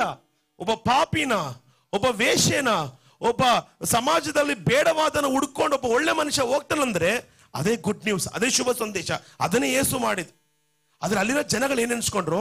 ಏನೋ ಗೊತ್ತಿಲ್ದಿರ ಯೇಸು ಹೋಗ್ಬಿಟ್ಟಿದ್ದಾರೆ. ಇದ್ದೀರಾ? ಎಷ್ಟು ಜನ ಇದ್ದೀರಾ? ಏನಂತೆ? ಯೇಸು ಗೊತ್ತಿಲ್ದಿರ ಹೋಗ್ಬಿಟ್ಟಿದ್ದಾರೆ ಅಂತ ಜನಗಳು ಏನ್ ಮಾಡ್ತಾ ಇದಾರೆ? ಗೊಣಗಾಡ್ತಾ ಇದ್ದಾರೆ. ಹಲ್ಲೆಲೂಯಾ. ಗೊಣಗಾಡುವಾಗ ಏನಾಯ್ತಂತೆ? ಆದರೆ ಜಕ್ಕಾಯನು ನಿಂತುಕೊಂಡು, ಇದನ್ನ ಜಕ್ಕಾಯ ಕೇಳಿಸ್ಕೊಂಡ್ಬಿಟ್ಟ. ಯಾರು? ಜಕ್ಕಾಯ ಕೇಳಿಸ್ಕೊಂಡ್ಬಿಟ್ಟ. ಏನಪ್ಪ, ನಾನು ಹಳೆ ವಿಷಯನೆಲ್ಲ ಮಾತಾಡ್ತಾ ಇದ್ದಾರೆ. ಏನಂತೆ? ನನ್ನ ಹಳೆ ವಿಷಯ ಮಾತಾಡ್ತಾ ಇದ್ದಾರೆ. ಇನ್ನೆಲ್ಲಿ ಯೇಸು ಹೋಗ್ಬಿಡ್ತಾರೋ? ಇವತ್ತು ನನ್ನ ಮನೆಗೆ ಸಂತೋಷ ಆಗ್ತಾ ಇದೆ, ನಂಗೆ ದುಃಖ ಇಲ್ಲ, ಯೇಸಮ್ಮಿ ಬಂದಿದ್ದೆ, ನಂಗೆ ಸಂತೋಷ ಆಗ್ತಾ ಇದೆ. ಇವತ್ತು ಇವರೆಲ್ಲ ಈ ತರ ಎಲ್ಲ ಗೊಣಗಾಡ್ತಾ ಇದ್ರಲ್ವಾ? ಈ ಶಬ್ದ ಮಾಂಸದಲ್ಲಿ ಇದ್ದಂತ ಜಕ್ಕಾಯನಿಗೆ ಕಿವಿ ಕೇಳಿಸ್ಬಿಡ್ತು. ಆದರೆ ಯೇಸುಗೆ ಕಂಪ್ಲೀಟ್ ಜಕ್ಕಾಯನ ಸ್ಟೋರಿ ಗೊತ್ತಿತ್ತು. ಹಲ್ಲೆಲೂಯಾ. ನೋಡ್ರಿ, ಜಕ್ಕಾಯ ಏನ್ ಮಾಡ್ತಾನೆ? ಜನಗಳಲ್ಲಿ ಈ ರೀತಿ ಮಾತಾಡ್ತಾರ ನೋಡಿ ತಕ್ಷಣ ಏನ್ ಮಾಡ್ತಾನೆ? ಅವನ ಆಸ್ತಿನೆಲ್ಲ ತಕೊಂಡೋಗಿ ಯೇಸಮ್ಮಿಗೆ ತೋರಿಸ್ತಾನೆ. ಯೇಸಮ್ಮಿ ಹೇಳಿದ್ರೆ ನಿನ್ನ ಆಸ್ತಿನ ಕೊಟ್ಬಿಡಂತ. ಇಲ್ಲ, ಅಯ್ಯೋ, ನನ್ನ ಹಳೆ ವಿಷಯ ಯಾವ್ದು ಹೊರಗಡೆ ಬರೋದು ಬೇಡಪ್ಪ, ನಾನು ಯಾರ್ಯಾರು ಮೋಸ ಮಾಡಿದಿನೋ ನಾನೆಲ್ಲ ಕೊಟ್ಬಿಡ್ತೀನಿ ಅಂತ ಹೇಳಿ ಎಲ್ಲವನ್ನ ಕೊಟ್ಬಿಟ್ಟ ಅಂತ ಬೈಬಲ್ ಹೇಳ್ತಾರೆ. ಹಂಗಿದ್ದಾನೆ. ಅವ್ರು ಗೊಣಗಾಡಿದ ನೆಕ್ಸ್ಟ್ ವಾಕ್ಯ ಏನಂತೆ? ಅಲ್ಲಿ ಕೈ ಇಟ್ಕೊಳ್ರಿ. ಸ್ವಾಮಿಗೆ ಅವ್ರು ಗೊಣಗುಟ್ಟಿದರು. ನೋಡ್ರಿ, ಅವ್ರು ಏನಂತೆ? ಅವರ ಗೊಣಗುಟ್ಟಿದರು. ಗೊಣಗುಟ್ಟಿದ ನೆಕ್ಸ್ಟ್ ಏನಂತೆ? ಆದರೆ ಜಕ್ಕಾಯ ನಿಂತುಕೊಂಡು ಸ್ವಾಮಿಗೆ ಸ್ವಾಮಿ ನೋಡು, ನನ್ನ ಆಸ್ತಿಯಲ್ಲಿ ಅರ್ಧವನ್ನು ಬಡವರಿಗೆ ಕೊಡುತ್ತೇನೆ. ಅರ್ಧ ಬಡವರು ಕೊಡ್ತೇನೆ, ಅರ್ಧ ಉಳಿಸ್ಕೊಂತೀನಿ ಅಂತ ಹೇಳಿಲ್ಲ. ನಾನು ಅನ್ಯಾಯ ನಿಮಿಷ, ಅರ್ಧ ಕೊಟ್ಬಿಡ್ತೇನೆ, ಅರ್ಧ ಉಳಿಸ್ಕೊಂತೇನೆ ಅಂತ ಹೇಳಿಲ್ಲ. ಇನ್ನು ಅರ್ಧ ನನ್ನ ಲೈಫಲ್ಲಿ ಸೆಟ್ಲ್ ಆಗ್ತೇನೆ ಅಂತ ಹೇಳಿಲ್ಲ. ಅರ್ಧ ಕೊಟ್ಬಿಡ್ತೇನೆ, ಇನ್ನು ಅರ್ಧ ಏನ್ ಮಾಡ್ತೇನೆ? ನಾನು ಅನ್ಯಾಯವಾಗಿ ಯಾರಿಂದ ಏನಾದ್ರೂ ಹೇಳಿಕೊಂಡಿದ್ದೆ ಅಂದ್ರೆ ಅರ್ಥ ಏನಂದ್ರೆ, ಅರ್ಧ ಒರಿಜಿನಲ್ ಸಂಪಾದನೆ ಮಾಡಿರದೆ, ಇನ್ನು ಅರ್ಧ ಅನ್ಯಾಯ ಮಾಡಿರದೆ. ಅದಕ್ಕೆ ಅವ್ನು ಹೇಳ್ತಾನೆ, ಈ ಅರ್ಧನೂ ಕೊಟ್ಬಿಡ್ತೀನಿ, ಆ ಅರ್ಧನೂ ಕೊಟ್ಬಿಡ್ತೀನಿ, ನಂಗೆ ಯಾವ್ದು ಬೇಡ, ನಾನು ನೀನೇ ಸಾಕು. ಆಡೋದಕ್ಕೆ ಶುರು ಮಾಡ್ದೆ. ಏನಾಡು? ನೀನೇ ಸಾಕು ಏಸಪ್ಪ, ನಿನ್ನ ಸಮ್ಮುಖ ನನಗಪ್ಪ. ಯಾವಾಗ ಹಾಡು ಬರ್ತಿದ್ದು? ಅವಾಗ ಬಂದಿದ್ದು ಹಾಡಿದ್ದು. ಏನಂತ? ನೀನೇ ಸಾಕು ಯೇಸು. ಅವನೇನು ಅನ್ಸ್ಕೊಂಡ? ಯೇಸು ಹೋಗ್ಬಿಡ್ತಾರೇನೋ, ಯೇಸು ಹೋಗ್ಬಿಡ್ತಾರೇನೆ ಈಗ. ಹಲ್ಲೆಲೂಯಾ. ಆಗ ಏನಾಯ್ತಂತೆ? ಮುಂದಕ್ಕೆ ಓದಿ, 10ನೇ ವಾಕ್ಯ ಓದಿ. ಆಗ ಯೇಸು ಆನ್ಸರ್ ಮಾಡ್ತಾ ಇದಾರೆ. ಇದನ್ನು ಕೇಳಿ ಯೇಸು ಇವತ್ತು ಈ ಮನೆಗೆ ರಕ್ಷಣೆ ಆಯಿತು. 10ನೇ ವಾಕ್ಯ ಕರೆಕ್ಟ್ ಆಗಿ ಓದ್ಬೇಕು. ಮನುಷ್ಯ ಕುಮಾರನು ಕೆಟ್ಟು ಹೋಗಿರುವುದನ್ನು ಹುಡುಕಿ. ಅಲೋ, ಏನಂತ ಪಕ್ಕದಲ್ಲಿ ಕೈ ಇಟ್ಕೊಂಡು ಹೇಳ್ರಿ. ಮನುಷ್ಯ ಕುಮಾರನು ಅಂದ್ರೆ ಯೇಸು ಸ್ವಾಮಿ. ಹೇಳ್ರಿ, ಯೇಸು ಸ್ವಾಮಿ. ಏನಂತೆ? ಕೆಟ್ಟು ಹೋಗಿರೋರ್ನ, ಹುಡುಕಿ ಕುಡುಕರ್ನ, ವ್ಯಭಿಚಾರಿಗಳನ್ನ, ಸುಳ್ಳೇಳೋರ್ನ, ಮೋಸ ಮಾಡೋರ್ನ, ಇಂಥವ್ರಿಗಾಗಿರಿ ಯೇಸು ಬಂದಿದ್ದು. ಇಂಥವ್ರಿಗಾಗಿ ಯೇಸು ಬಂದಿದ್ದು. ಇಂಥವ್ರನ್ನ ಕಾಪಾಡೋದಕ್ಕಾಗಿ ಯೇಸು ಬಂದಿದ್ದು. ಇದೇ ಶುಭ ಸಂದೇಶ ಹೇಳ್ರಿ, ಇದೇ ಶುಭ ಸಂದೇಶ, ಇದೇ ಗುಡ್ ನ್ಯೂಸ್. ಯಾರು ಜೈಲಲ್ಲಿದ್ದಾರೋ, ಯಾರು ಕುಡುಕದಲ್ಲಿದ್ದಾರೋ, ಯಾರ್ಯಾರು ಸೈತಾನ ಬಲೆಯಲ್ಲಿದ್ದಾರೋ ಅವರೆಲ್ಲ ಬಿಡುಗಡೆ ಮಾಡುವುದಕ್ಕಾಗಿ ಯೇಸು ಈ ಲೋಕಕ್ಕೆ ಇಳಿದು ಬಂದವರಾಗಿದ್ದಾರೆ. ಈ ವಿಷಯನ ಮಾತಾಡಕ್ಕೆ ಯಾವನ್ರಿ ಮಾತಾಡೋದು? ಯೇಸುನೇ ಮಾತಾಡಿಲ್ಲ. ಲೋಕದಲ್ಲಿ ಯಾವ ನಮ್ಮ ಬಗ್ಗೆ ಮಾತಾಡೋದು? ಯಾವನಿಗೂ ಯೋಗ್ಯತೆ ಇಲ್ಲ. ಯೇಸು ಸ್ವಾಮಿನೇ ನಮ್ಮನ್ನು ನಿತ್ಯವಂತರ ಮಾರ್ಪಡಿಸಿದಾಯ್ತು. ಹಲ್ಲೆಲೂಯ. ನಮ್ಮನ್ನ ಯಾರ್ರಿ ಬಂದ್ಬಿಟ್ಟು ಕೆಟ್ಟವರು ಅಂತ ಹೇಳಕ್ಕೆ? ಎಲ್ಲ ಕೆಲವರು ಹೇಳ್ಬೋದು ನಮ್ಮನ್ನು ನೋಡಿ, ಅವನು ಕಳ್ಳ, ಅವನು ಜೈಲ್ಗೆ ಹೊಟ್ಟು ಬಂದವನು, ಅವನು ಕುಡ್ಕ, ಅವನ ಪ್ರಸಂಗ ನಾವೇನು ಕೇಳಂತ. ಸ್ವಾಮಿನೇ ಹೇಳ್ತಾರೆ, ನಾನು ಹುಡ್ಕೊಂಡ್ ಬಂದಿದ್ದು ಇವ್ರನ್ನೇ, ನಾನು ಹುಡ್ಕೊಂಡ್ ಬಂದಿದ್ದು ಇವ್ರನ್ನೇ ಅಂತ ದೇವರು ಹೇಳ್ತಾ ಇದ್ದಾರೆ. ಅದಕ್ಕೆ ಯೇಸು ಹೇಳ್ತಾರೆ, ಮಕ್ಕಳ ಹಳೆ ಸಂಗತಿಗಳನ್ನ ಜ್ಞಾಪಕ ಮಾಡ್ಕೊಂಬೇಡ್ರಿ, ಯಾರು ಏನಾದ್ರೂ ಹೇಳ್ಕೊಳ್ಳಿ, you don't worry, I am with you. Hallelujah. ಹೇಳ್ರಿ, ದೇವ್ರು ಹೇಳ್ತಾ ಇದಾರೆ. ಅದಕ್ಕೆ ಯೆಶಾಯಕ್ಕೆ ಬಂದ್ಬಿಡ್ರಿ. ಮತ್ತೆ ಯೆಶಾಯದಲ್ಲಿ ಏನ್ ಹೇಳ್ತಾರೆ? ಇದೇ ಜಕ್ಕಾಯನ ಸ್ಟೋರಿ. ಆ ಜನಗಳೆಲ್ಲ ಹಳೆ ವಿಷಯ ಅವ್ರು ನೆನ್ಸ್ಕೊಂತಾ ಇದ್ರು. ಆಗ ಯೇಸು ಹೇಳ್ತಾರೆ, ಏನಂತ ಹೇಳ್ತಾರೆ? ಜನಗಳ ಇಂದಿನ ಸಂಗತಿಗಳನ್ನ ಜ್ಞಾಪಕ ಮಾಡ್ಕೊಳ್ಬೇಡ್ರಿ, ಇಲ್ಲವೇ ಹಳೆ ಸಂಗತಿಗಳನ್ನ ಯೋಚನೆ ಮಾಡ್ಬೇಡ್ರಿ. ಈಗೋ ನಾನು ಹೊಸ ಕಾರ್ಯವನ್ನ ಮಾಡುವೆನು, ಅದು ಈಗಲೇ ತಲೆದೋರುತ್ತಲಿರುವುದು. ಯಾವ್ದಪ್ಪ ಹೊಸ ಕಾರ್ಯ? ನಾನು ಹೇಳ್ತೇನೆ ನಿಮಗೆ, ಯಾವ್ದು ಹೊಸ ಕಾರ್ಯ? ಯಾವ್ದು ನಮ್ಮ ಜೀವನದಲ್ಲಿ ಹೊಸ ಕಾರ್ಯ? ಕೇಳ್ರಿ, ಯಾವ್ದು ಹೊಸ ಕಾರ್ಯ? ಕೇಳ್ರಿ, ಯಾವ್ದು ಹೊಸ ಕಾರ್ಯ? ಯಾವ್ದು ನಮಗೆ ದೇವರು ಹೊಸ ಕಾರ್ಯ ಮಾಡಿದ್ರು? ಯಾವ್ದು ಗೊತ್ತಾ ಹೊಸ ಕಾರ್ಯ? ಪಾಪಿಗಳಾದ ನಮ್ಮನ್ನ, ರೋಗಿಗಳಾದ ನಮ್ಮನ್ನ ಹುಡುಕಿಕೊಂಡು ಬಂದಿರೋದೇ ಹೊಸ ಕಾರ್ಯ. ಹಲ್ಲೆಲೂಯ. ಇನ್ನು ಹಳೆ ಸಂಗತಿನ ಮಾತಾಡೋದು ಬೇಡ, ಹಳೆ ವಿಷಯನ ಮಾತಾಡೋದು ಬೇಡ. ಹೌದು, ಯೇಸು ಸ್ವಾಮಿ ಬಿಳಿಯಾಗಿರೋರ್ನ ಹುಡ್ಕೊಂಡು ಹೋಗ್ಲಿಲ್ಲ, ಚೆನ್ನಾಗಿ ಪರಿಶುದ್ಧವಾಗಿ ದಿನಾ ಬೆಳಿಗ್ಗೆ ಚರ್ಚ್ಗೋರು ಹುಡ್ಕೊಂಡು ಹೋಗ್ಲಿಲ್ಲ. ಯೇಸು ಸ್ವಾಮಿ ಹುಡ್ಕೊಂಡು ಹೋಗಿದ್ದು ಯಾರನ್ನ ಗೊತ್ತಾ? ಹಲ್ಲೆಲೂಯ. ಈ ಹಾಸ್ಪಿಟಲ್ ಇಂದ ಆ ಹಾಸ್ಪಿಟಲ್, ಆ ಹಾಸ್ಪಿಟಲ್ ಈ ಹಾಸ್ಪಿಟಲ್ ಇಂದ ಅಲಿತಾ ಇದ್ದಂತ 12 ವರ್ಷಗಳಿಂದ ರಕ್ತಸ್ರಾವದ ಸ್ತ್ರೀಯನ್ನು ಕರ್ತನ ಹುಡುಕಿಕೊಂಡು ಹೋದ ದೇವನಾಗಿದ್ದನು. ಯಾಕೆಂದ್ರೆ ಆಕೆಗೆ ಹೊಸ ಕಾರ್ಯವನ್ನು ಮಾಡೋದಕ್ಕೋಸ್ಕರವಾಗಿ. ಹಲ್ಲೆಲೂಯ. ನಿನ್ನ ಹಳೆ ಕಾರ್ಯ ಹೋಯ್ತು, ನಿನ್ನ ಗಂಡ ಬಿಟ್ಟು ಹೋಗಿರ್ಬೋದು, ನಿನ್ನ ಮಕ್ಕಳು ಬಿಟ್ಟು ಹೋಗಿರ್ಬೋದು, ನಿನ್ನ ಕಾಸೆಲ್ಲ ನಷ್ಟಪಟ್ಟು ಹೋಗಿರ್ಬೋದು. ಇದೋ ಇವತ್ತಿನಿಂದ ನನಗೆ ಹೊಸ ಕಾರ್ಯ ಮಾಡ್ತೇನೆ, ಇದೋ ಈಗ ಮಾಡ್ತೇನೆ, ತಗೋ, ಇದೋ ನಿನ್ನ ಹೀಲಿಂಗ್ ತಗೊಂಡು ಹೋಗು, ನೀನು ಗುಣವಾಗು, ಸಂತೋಷವಾಗಿ ಹೋಗಿ ಎಂಬುದಾಗಿ ಕರ್ತನ ಹೇಳಿರುವ ದೇವನಾಗಿದೆ. ಅಷ್ಟರ ತನಕ ಎಲ್ಲಾ ಜನಗಳು ಅವಳ ಹತ್ರಕ್ಕೆ ಬಿಟ್ಕೊಂತ ಇದ್ದಿಲ್ಲ, ಹತ್ರಕ್ಕೆ ಸೇರಿಸ್ತಾ ಇದ್ದಿಲ್ಲ. ಇವಳು ಸರಿ ಇಲ್ಲ, ಇವಳು ರಕ್ತಸ್ರಾವ ರೋಗ, ಇವಳು ಮುಟ್ಟಿದ್ರೆ ನಮಗೆ ಮಡಿ ಆಗ್ತಿದೆ ಎಂಬುದಾಗಿ ಅನೇಕರು ಅವಳನ್ನ ತಳ್ಳಿದ್ರು. ಆದರೆ ಯೇಸು ಅವಳ ಜೀವಿತದಲ್ಲಿ ಇನ್ನು ಮುಂದೆ ಹಳೆ ಸಂಗತಿಗಳನ್ನು ಯೋಚನೆ ಮಾಡಬೇಡ, ಹಳೆ ಸಂಗತಿ ನಿನಗಿಲ್ಲ, ಇದೋ ನಾನು ನಿನಗೆ ಹೊಸ ಕಾರ್ಯ ಮಾಡ್ತೀನಿ ಎಂಬುದಾಗಿ ಆಕೆ ರೋಗವನ್ನು ಆತನು ಗುಣಪಡಿಸಿರುವ ದೇವನಾಗಿದೆ. Hallelujah, hallelujah. 38 ವರ್ಷಗಳಿಂದ, ಏನು ಹೇಳ್ರಿ, 38 ವರ್ಷಗಳಿಂದ ಒಬ್ಬನು ಬೆಸ್ತದ ಕೊಳದ ಬಿದ್ದಿದ್ದಾನೆ. ಅನೇಕರು ಚೆನ್ನಾಗಿರೋ ಕೈ ಕಾಲಿರಲ್ಲ, ಹೋಗಿ ನೀರನ್ನು ಮುಳುಗಿ ಅವರು ಗುಣ ಹೊಂದ್ಕೊಂಡ್ ಬರ್ತಾ ಇದಾರೆ. ಆದರೆ ಅವನನ್ನ ಎತ್ತುವಂತ ಮನಸ್ಸು ಯಾವನಿಗೂ ಇರಲಿಲ್ಲ. ಅಂತವನ ಹತ್ರ ಹೋಗಿ ಹೇಳಿದ್ರು, ಹಲ್ಲೆಲೂಯ, ನಿನ್ನ ಪೂರ್ವ ಸ್ಥಿತಿಯನ್ನು ನಾನು ಬದಲಾವಣೆ ಮಾಡ್ತೀನಿ, ನಿನಗೆ ಹೊಸ ಸ್ಥಿತಿಯನ್ನು ಕೊಡ್ತೇನೆ, ಇನ್ನು ಮೇಲೆ ನೀನು ಮಲ್ಕೊಳ್ಳೋದೇ ಇಲ್ಲ ಹೇಳಿದ್ರು ಯೇಸು. ಅವನು ನೋಡಿ ಏನಂದ್ರು, ಇನ್ನು ಮೇಲೆ ನೀನು ಇಲ್ಲಿ ಮಲ್ಕೊಳ್ಳೋದಿಲ್ಲ, ಎದ್ದಾಳ ಮೇಲೆ, ಕಮಾನ್ ಎದ್ದಾಳ ಮೇಲೆ, ಹಾಸಿಗೆ ಎತ್ಕೊಂಡು ನಡಿ, ನಿನ್ನ ಹಾಸಿಗೆ ಎತ್ಕೊಂಡು ಹೋಗು, ಇನ್ಮೇಲೆ ನಿನ್ನ ಮಲ್ಕೊಳಕ್ಕೆ ನಿಂಗೆ ಜಾಗ ಇಲ್ಲ, ನಾನು ನಿನ್ನ ಜೀವಿತದಲ್ಲಿ ಹೊಸ ಕಾರ್ಯ ಮಾಡ್ತೇನೆ, ಹಳೆದ ನೆನ್ಸ್ಕೊಂಬೇಡ, ಹೋಗು. 38 ವರ್ಷಗಳಿಂದ ನಿನಗೆ ಆದದ್ದು, ನಿನ್ನ ದೇಹದಲ್ಲಿ ಹುಳಗಳನ್ನ, ನೀನು ಆದ ಸ್ಥಿತಿಯನ್ನು ನೆನ್ಸ್ಕೊಂಬೇಡ, ಹೊಸ ಕಾರ್ಯವನ್ನು ನಾನು ನೆನ್ಸ್ಕೊಂಡು ಹೋಗು. ಏಸು ನನ್ನನ್ನು ಗುಣಪಡಿಸಿದ್ದಾನೆ, ಏಸು ನನ್ನನ್ನು ಗುಣಪಡಿಸಿದ್ದಾನೆ, ಏಸು ನನ್ನನ್ನು ಗುಣಪಡಿಸಿದ್ದಾನೆ. ಇವತ್ತು ರಾತ್ರಿ ಕೂಡ ಅದೇ ಯೇಸು ನಿಮ್ಮ ಮಧ್ಯದಲ್ಲಿ ವಾಸ ಮಾಡುವ ದೇವರಾಗಿದೆ. ಆಮೆನ್. ಅದಕ್ಕೆ ಪೌಲನು ಸ್ಪಷ್ಟವಾಗಿ ಹೇಳ್ತಾನೆ, ರೋಮನರಿಗೆ ಬರೆದ ಪತ್ರಿಕೆಯಲ್ಲಿ ತುಂಬಾ ಅದ್ಭುತವಾದ ಒಂದು ವಾಕ್ಯ, 8ನೇ ಅಧ್ಯಾಯ 31ನೇ ವಚನ ನಾವು ಓದಿ ನೋಡುವಾಗ ತುಂಬಾ ಅದ್ಭುತವಾದ ಒಂದು ವಾಕ್ಯವನ್ನು ನಾವು ನೋಡ್ತೇವೆ. ನನಗೆ ತುಂಬಾ ಇಷ್ಟಕರವಾದ ಒಂದು ವಾಕ್ಯ ಅದು. ಹಾಗಾದರೆ ಈ ವಿಷಯಗಳಲ್ಲಿ ನಾವು ಏನು ಹೇಳೋಣ? ಈ ವಿಷಯಗಳಲ್ಲಿ ನಾವು ಏನು ಹೇಳೋಣ? ದೇವರು ನಮ್ಮ ಕಡೆ ಇದ್ದರೆ, ದೇವರು ನಮ್ಮ ಕಡೆ ಇದ್ದರೆ ನಮ್ಮನ್ನು ಹೆದರಿಸುವವರು ಯಾರು? ಹೇಳ್ರಿ, ದೇವರು ನಮ್ಮ ಕಡೆ ಇದ್ದರೆ, ದೇವರು ನಮ್ಮ ಕಡೆ ಇದ್ದರೆ, ಹೇಳ್ರಿ, ದೇವರು ನಮ್ಮ ಕಡೆ ಇದ್ದರೆ, ದೇವರು ನಮ್ಮ ಕಡೆ ಇದ್ದರೆ, ನಮ್ಮನ್ನ ಎದುರಿಸುವವರು, ನಮ್ಮನ್ನು ಎದುರಿಸುವವರು ಯಾರು? ಯಾರು? ಯಾವ್ದಕ್ಕೆ ನಾವು ಭಯ ಪಡ್ಬೇಕು? ಮಾತಾಡ್ರಿ. ನಾವು ಅನೇಕ ಬಾರಿ ಭಯ ಪಡ್ತೀವಿ, ಅಯ್ಯೋ ಬ್ರದರ್ ಹಂಗೆ, ಅಯ್ಯೋ ಬ್ರದರ್ ಹೆಂಗೆ, ಅವ್ರು ಏನಾದ್ರು ಹೇಳ್ಬಿಡ್ತಾರ ಬ್ರದರ್. ಹೇಳಿ, ಭಯ ಪಡ್ಬೇಡಿ, ಯೇಸು ನಿನ್ ಜೊತೆ ಇದ್ದಾನೆ. ಅದಕ್ಕೆ ಯೇಸು ಹೇಳ್ತಾರೆ, ಯೇಸು ಹೇಳ್ತಾ ಇದಾರೆ, ಹಳೆ ಸಂಗತಿ ಜ್ಞಾಪಕ ಮಾಡ್ಕೊಂಡು ಹೋಗ್ಬೇಡ ಮುಂದಕ್ಕೆ. ಯೇಸು ಹೇಳ್ತಾರೆ, ದೇವರು ನಮ್ಮ ಕಡೆ ಇದ್ದರೆ ನಮ್ಮನ್ನು ಎದುರಿಸುವವರು ಯಾರು? ನೆಕ್ಸ್ಟ್ ವಾಕ್ಯ ಏನಂತೆ? ಸ್ವಂತ ಮಗನನ್ನು ಉಳಿಸಿಕೊಳ್ಳದೆ ಆತನನ್ನು ನಮ್ಮೆಲ್ಲರಿಗೋಸ್ಕರ ಒಪ್ಪಿಸಿಕೊಟ್ಟನಲ್ಲ. ಮಗನನ್ನೇ ಕೊಟ್ಟ ಮೇಲೆ ಸಮಸ್ತವನ್ನು ನಮಗೆ ದಯಪಾಲಿಸಿದಿರುವೆನೇ. ಹಲ್ಲೆಲೂಯ. ಸಕಲವನ ಕರ್ತ ನಮಗೆ ಕೊಡುವ ದೇವನಾಗಿದೆ. ಕೊಡುವನು ಕರ್ತನಾಗಿದೆ. ಎಲ್ಲಿ ಕೊಡುವನು ಕರ್ತನಾಗಿದ್ದಾನೆ. ಕೊಡುವ ಕರ್ತನು ಯಾವ ಲಾಭ ನಮ್ಮ ಹತ್ರ ಕೇಳುವ ದೇವನಲ್ಲ. ಆ ರಕ್ತಸ್ರಾವ ಸ್ತ್ರೀ ಹೇಳ್ತಾಳೆ, ಅಯ್ಯೋ ಎಷ್ಟೋ ಡಾಕ್ಟರ್ಗಳ ಹತ್ರ ಹೋದೆ, ನಾನು ಡಾಕ್ಟರ್ಗಳ ಹತ್ರ ಹೋಗಿ ನನ್ನ ರೋಗ ಜಾಸ್ತಿ ಆಯ್ತೆ ಹೊರತು ರೋಗ ಕಡಿಮೆ ಆಗಲೇ ಇಲ್ಲ ಅಂತ ಆ ಸ್ತ್ರೀ ಹೇಳ್ತಾಳೆ. ಆದ್ರೆ ಇವತ್ತು ಯೇಸು ಹೇಳ್ತಾರೆ, ಯೇಸು ನಮ್ಮ ಕಡೆ ಇದ್ದರೆ ಯಾವುದು ಕೂಡ ನಮ್ಮನ್ನು ಮುಟ್ಟಲು ಸಾಧ್ಯವಿಲ್ಲ. ಆಮೇನ್. ದೇವ್ರು ಹೇಳ್ತಾರೆ, ಹಳೆಯ ಸಂಗತಿಗಳನ್ನ ಜ್ಞಾಪಕ ಮಾಡೋದು ದೇವರಲ್ಲ. ನಿಮ್ಮ ಪೂರ್ವ ಹೀನ ಸ್ಥಿತಿಯನ್ನು ಜ್ಞಾಪಕ ಮಾಡೋದು ದೇವರಲ್ಲ. ಯಾರು? ಸೈತಾನನಾಗಿದ್ದಾನೆ. ಹೇಳ್ರಿ, ಸೈತಾನನಾಗಿದ್ದಾನೆ. ಅದಕ್ಕೆ ಅವಾಗ ಹೇಳ್ಬೇಕು, ನನ್ನ ಕಡೆ ದೇವರಿದ್ದಾರೆ. ಹೇಳ್ರಿ, ನನ್ನ ಕಡೆ ದೇವರಿದ್ದಾರೆ. ಹೇಳ್ರಿ, ದೇವ್ರು ನನ್ನ ಕಡೆ ಇದ್ದಾರೆ.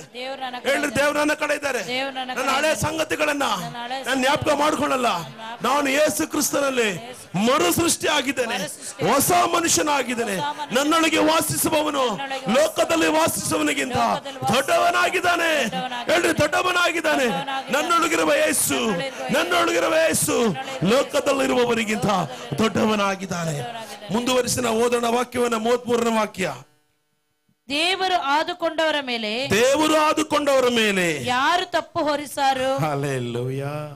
ಯಾರು ತಪ್ಪು ಹೊರಿಸೋದು? ಯಾವಂದ್ರೆ ಬೈಬಲ್ ಹಂಗೆ ಹೇಳ್ತೈತೆ. ಯಾರು ತಪ್ಪು ಹೊರಿಸೋದು? ಇದು ಹೊಸ ಒಡಂಬಡಿಕೆಯ ವಾಗ್ದಾನಗಳಾಗಿದೆ. ಯಾವ ಒಡಂಬಡಿಕೆ? ಹೊಸ ಒಡಂಬಡಿಕೆಯ ವಾಗ್ದಾನಗಳು. ಒಂದು ವಿಷಯ ಗೊತ್ತಾ ನಿಮಗೆ? ಹೊಸ ಒಡಂಬಡಿಕೆ ಎಲ್ಲಿಂದ ಪ್ರಾರಂಭ ಆಗ್ತದೆ ಗೊತ್ತಾ? ಅನೇಕರಿಗೆ ಗೊತ್ತಿಲ್ಲ. ಇದು ಹಂಗೆ ಇಟ್ಕೊಳ್ರಿ. ಹೊಸ ಒಡಂಬಡಿಕೆ ವಾಗ್ದಾನ ನಾನು ಹೇಳ್ತಾ ಇದ್ದೀನಿ. ಹೆಂಗೆ ಪ್ರಾರಂಭ ಆಯ್ತು? ಏನಿದೆ ಪೇಜು? ಯಾಕೆ ಖಾಲಿ? ಇನ್ನು ಅಗ್ರಿಮೆಂಟ್ ಪಾಸ್ ಆಗ್ಲಿಲ್ಲ. ಇದನ್ನ ಬರೆಸ್ತವನ ಅಗ್ರಿಮೆಂಟ್ ಪಾಸ್ ಆಗ್ಬೇಕಂದ್ರೆ ಈ ಬರೆಸ್ತವನ್ ಏನಾಗ್ಬೇಕು? ಸಾಯ್ಬೇಕು. ಸತ್ರೆ ಮಾತ್ರ ವೈಟ್ ಅಲ್ಲಿ ಎಲ್ಲ ವಾಗ್ದಾನಗಳು ಬರೆಯೋದು ಪ್ರಾರಂಭ. ಮತ್ತಾಯ 28ರಿಂದನೇ ಅದು ಪ್ರಾರಂಭ. ಹಲ್ಲೆಲೂಯಾ. ಅಪೊಸ್ತಲರ ಪುಸ್ತಕದಲ್ಲಿ ಜಸ್ಟ್ ಅಪೊಸ್ತಲರು ಏನ್ ಮಾಡಿದ್ರಂತೆ, ಅವ್ರು ಏನ್ ಮಾಡಿದ್ರು ಬರೆಯಲ್ಪಟ್ಟಿದೆ. ಆದ್ರೆ ರೋಮನರಿಗೆ ಬರೆದ ಪತ್ರಿಕೆಯಲ್ಲಿ ಒಬ್ಬ ಮನುಷ್ಯನಿಗೆ ದೇವರು ಏನೇನು ಬರೆದಿಟ್ಟಿದ್ದಾನೆ, ಏನೇನು ಸುಖವನ್ನು ಬರೆದಿದ್ದಾನೆ, ಏನೇನು ಐಶ್ವರ್ಯವನ್ನು ಪಟ್ಟಿದ್ದಾನೆ, ಏನೇನು ಆರೋಗ್ಯವನ್ನು ಬರೆದಿದ್ದ ಎಲ್ಲವನ್ನ ರೋಮನರಿಗೆ ಬರೆದ ಪತ್ರಿಕೆನೆ. ಅದೇ ನಮಗೆ ವಿಲ್ಲು. ಪಕ್ಕದಲ್ಲಿ ಅದೇ ನಮಗೆ ವಿಲ್ಲು. ಮತ್ತಾಯ, ಯೋಹಾನ, ಮಾರ್ಕ ಇವೆಲ್ಲವೂ ಕೂಡ ಧರ್ಮಶಾಸ್ತ್ರ ಅಂಡರಲ್ಲೇ ಹೋಗ್ತಿದೆ. ಯಾವಾಗ ಯೇಸು ಸ್ವಾಮಿ ಸತ್ತು ಪುನರುತ್ಥಾನ ಆದ ಮೇಲೇನೆ ಈ ಒಂದು ಹೊಸ ಒಡಂಬಡಿಕೆ ರೋಮನರಿಗೆ ಬರೆದ ಪತ್ರಿಕೆಯಲ್ಲಿ 1ನೇ ಅಧ್ಯಾಯದಲ್ಲಿ ನಮ್ಮ ಪರಿಶುದ್ಧತೆ ಬಗ್ಗೆ ದೇವರು ಮಾತಾಡ್ತಾರೆ. 5ನೇ ಅಧ್ಯಾಯದ ಮೇಲೆ ನಮ್ಮನ್ನು ನೀತಿವಂತರನ್ನು ಕರೀತಾರೆ. ರೋಮನರಿಗೆ ಬರೆದ ಪತ್ರಿಕೆ ಅನೇಕ ವಿಷಯಗಳನ್ನು ಬೋಧಿಸುವುದು ನಾವು ನೋಡ್ತೇವೆ. ಹಲ್ಲೆಲೂಯಾ. ಇದ್ದೀರಾ? ಮಾತಾಡಬೇಕು ಇಲ್ವಾ? ಇದ್ದೀರಾ? ಓಕೆ. ಹಾಗಾದ್ರೆ ರೋಮನರಿಗೆ ಬರೆದ ಪತ್ರಿಕೆ ಏನಾಗಿದೆ? ಅದು ಹೇಳ್ರಿ, ವಾಗ್ದಾನಗಳ ಪುಸ್ತಕ. ಶ್ರೇಷ್ಠವಾದ ವಾಗ್ದಾನ. ಹೇಳ್ರಿ, ಶ್ರೇಷ್ಠವಾದ ವಾಗ್ದಾನ. ಅದಕ್ಕೆ ಓದಬೇಕು ನೀವು ರೋಮನರಿಗೆ ಬರೆದ ಪತ್ರಿಕೆ. ಹಲ್ಲೆಲೂಯಾ. ರೋಮನರಿಗೆ ಬರೆದ ಪತ್ರಿಕೆ ಏನಂತ ಹೇಳ್ತಿದ್ದೆ? 1ನೇ ಅಧ್ಯಾಯದಲ್ಲಿ ನಾವು ಏನಂತ ನೋಡ್ತೇವೆ? ತಗೊಳ್ರಿ ಪುಸ್ತಕವನ್ನ. ರೋಮನರಿಗೆ ಬರೆದ ಪತ್ರಿಕೆ 1ನೇ ಅಧ್ಯಾಯದಲ್ಲಿ ನಾವು ನೋಡ್ತೇವೆ. ಏನಂತ ನಾವು ನೋಡ್ತೇವೆ?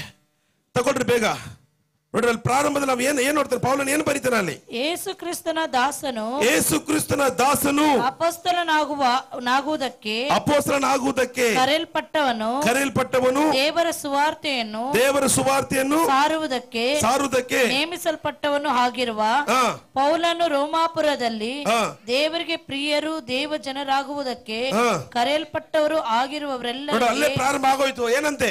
ಅಲ್ಲೇ ಸ್ಟಾರ್ಟ್ ಆಗೋದು ವಾಗ್ದಾನ. ದೇವರ ಜನರಾಗುವ ಏನಂತೆ? ದೇವರ ಜನರಾಗುವುದಕ್ಕೆ. ಹೇಳ್ರಿ, ದೇವರ ಜನರಾಗೋದಕ್ಕೆ ಅಲ್ಲೇ ಪ್ರಾರಂಭ ಆಗೋಯ್ತು. ದೇವರು ಪರಿಶುದ್ಧವಾಗಿದ್ದಾನೆ. ನಾವು ಆತನ ರೀತಿ ಇರ್ಬೇಕು. ನಾವೇನಾಗ್ಬೇಕಂತೆ? ನೀವು ಕೂಡ ಪರಿಶುದ್ಧರು, ಆತನ ರಕ್ತ ತೊಳೆಯಲ್ಪಟ್ಟ ಪರಿಶುದ್ಧರು ನೀವಂತ ಪೌಲನಲ್ಲಿ ಘೋಷಣೆಗಳನ್ನು ಪ್ರಾರಂಭ ಮಾಡ್ಬಿಟ್ಟ. That is the New Testament. Hallelujah. ಏನಂತೆ? ಓದ್ರೆ ವಾಕ್ಯವನ್ನ. ದೇವ ಜನರಾಗುವುದಕ್ಕೆ ಕರೆಯಲ್ಪಟ್ಟವರು ಆಗಿರುವವರೆಲ್ಲರಿಗೆ ಬರೆಯುವುದೇನೆಂದರೆ, ನಮ್ಮ ತಂದೆಯಾಗಿರುವ ದೇವರಿಂದಲೂ ಕರ್ತನಾದ ಯೇಸು ಕ್ರಿಸ್ತನಲ್ಲೂ ನಿಮಗೆ ಕೃಪೆಯೂ ಶಾಂತಿಯೂ ಆಗಲಿ. ಏನಂತೆ? ನಿಮಗೆ ಕೃಪೆ. ಪಕ್ಕದಲ್ಲಿ ಹೇಳ್ರಿ, ನಿಮಗೆ ಕೃಪೆ, ನಿಮಗೆ ಕೃಪೆ. ಯೇಸು ಪರಲೋಕ ಬಿಟ್ಟು ಭೂಲೋಕಕ್ಕೆ ಬರುವಾಗ ಏನ್ ತಗೊಂಬಂದ್ರಂತೆ? ಅದಕ್ಕೆ ಪೌಲ ಕೃಪೆ ಕೃಪೆ ಕೃಪೆ ಕೃಪೆ ಅಂದ್ರೆ ಏನು ಗೊತ್ತಾ? ಯೋಗ್ಯತೆ ಇಲ್ಲದವನಿಗೆ, ಎಲ್ಲ ಹೇಳ್ರಿ, ಯೋಗ್ಯತೆ ಇಲ್ಲದವನಿಗೆ. ಜಕ್ಕಾಯನಿಗೆ ಯೇಸುವಿನ ಆಶೀರ್ವಾದ ಪಡ್ಕೊಳ್ಳೋಕೆ ಯೋಗ್ಯತೆನೇ ಇಲ್ಲ. ಯಾಕೆ? ನನ್ನೇ ತಕೊಳ್ರಿ. ನನ್ನ ಒಂದು ಪರಿಸ್ಥಿತಿ ನೋಡಿದ್ರೆ ನಾನು ಯೇಸು ಕ್ರಿಸ್ತನ ದಾಸನಾಗೋದಕ್ಕೆ ಯೋಗ್ಯತೆನೇ ಇಲ್ಲ. ಯೋಗ್ಯತೆ ಇಲ್ಲದವನಿಗೆ ಕೊಡುವಂತದ್ದೇ ದೇವರ ಕೃಪೆ. ದೇವರ ಕೃಪೆ ಅಂದ್ರೆ ಏನು ಗೊತ್ತಾ? ಯೋಗ್ಯತೆ ಇಲ್ಲದವರಿಗೆ ತನ್ನ ಪ್ರಾಣವನ್ನೇ ಕೊಟ್ಟಿದೆ ದೇವರ ಕೃಪೆ. ಅದಕ್ಕೆ ಯೋಹಾನ ಬರೆದ ಶುಭ ಸಂದೇಶದಲ್ಲಿ 1ನೇ ಅಧ್ಯಾಯ ತಗೊಳ್ರಿ. ಯೇಸು ಕೃಪೆ ಅಂದ್ರೆ ಏನಂತ, ಹೆಂಗ್ ಬಂದ್ರು ಅಂತ ನಾವು ನೋಡ್ತೇವೆ. ತಗೊಳ್ರಿ, ಯೋಹಾನ ಬರೆದ ಶುಭ ಸಂದೇಶ 1ನೇ ಅಧ್ಯಾಯದಲ್ಲಿ ನಾವು ನೋಡ್ತೇವೆ. 17ನೇ ವಾಕ್ಯ ಓದ್ರಿ ನೋಡ್ರಿ. Yohana 1, John gospel chapter 1 verses 17 and 18. ನಾವೆಲ್ಲರೂ ಆತರ 17ನೇ ವಾಕ್ಯ 1:17. ಯೋಹಾನ ಬರೆದ ಶುಭ ಸಂದೇಶ 17:1. ಧರ್ಮಶಾಸ್ತ್ರವು ಮೋಶೆಯ ಮುಖಾಂತರ ಕೊಡಲ್ಪಟ್ಟಿತು. ಧರ್ಮಶಾಸ್ತ್ರ ಅಂದ್ರೆ ಏನು? ಅನೇಕ ಆಜ್ಞೆಗಳಿತ್ತು. ಸುಮಾರು 600 ಚಿಲ್ಲರೆ ಆಜ್ಞೆಗಳಿತ್ತು. ಅದ್ರಲ್ಲಿ ಒಂದು ಆಜ್ಞೆ ಮಿಸ್ ಮಾಡಿದ್ರು ಕೂಡ ಅವನು ಪರಲೋಕಕ್ಕೆ ಆಗೋದಿಲ್ಲ, ಅವನು ನೀತಿವಂತನ ಆಗಕ್ಕೆ ಆಗೋದಿಲ್ಲ. ಧರ್ಮಶಾಸ್ತ್ರ ಯಾರು ಕೂಡ ಫಾಲೋ ಮಾಡಕ್ ಆಗ್ಲಿಲ್ಲ. ಅದನ್ನು ಯೇಸು ಕ್ರಿಸ್ತನು ತನ್ನ ಮೇಲೆ ಹೊತ್ತುಕೊಂಡು ಕಲ್ವಾರಿ ಶಿಲುಬೆಯಲ್ಲಿ ಅದನ್ನು ನಮಗೋಸ್ಕರ ಎಲ್ಲವನ್ನು ಹೊತ್ತುಕೊಂಡು ತೀರಿಸ್ತಾ ದೇವನಾಗಿದ್ದಾನೆ. ಆಮೆನ್. ಧರ್ಮಶಾಸ್ತ್ರ ಯಾರ ಮುಖಾಂತರ ಕೊಡಲ್ಪಟ್ಟಿದ್ದು? ಮೋಶೆ ಮುಖಾಂತರ. ನೆಕ್ಸ್ಟ್ ಏನಂತೆ? ಕೃಪೆಯು ಸತ್ಯವು. ಏನಂತೆ? ಕೃಪೆಯು ಸತ್ಯವು. ಹೇಳ್ರಿ, ಕೃಪೆಯು ಸತ್ಯವು ಯಾರಿಂದ ಬಂತು? ಯೇಸು ಕ್ರಿಸ್ತನ ಮುಖಾಂತರ ಬಂದವು. ಹಲ್ಲೆಲೂಯಾ. ನೆಕ್ಸ್ಟ್ ಏನಂತೆ? ನಾವೆಲ್ಲರೂ ಆತನ ಪರಿಪೂರ್ಣತೆ ಒಳಗಿಂದ ಕೃಪೆಯ ಮೇಲೆ ಕೃಪೆಯನ್ನು ಹೊಂದಿದೆವು. ಆಮೇಲೆ ದೇವರನ್ನು ಯಾರು ಎಂದೂ ಕಂಡಿಲ್ಲ.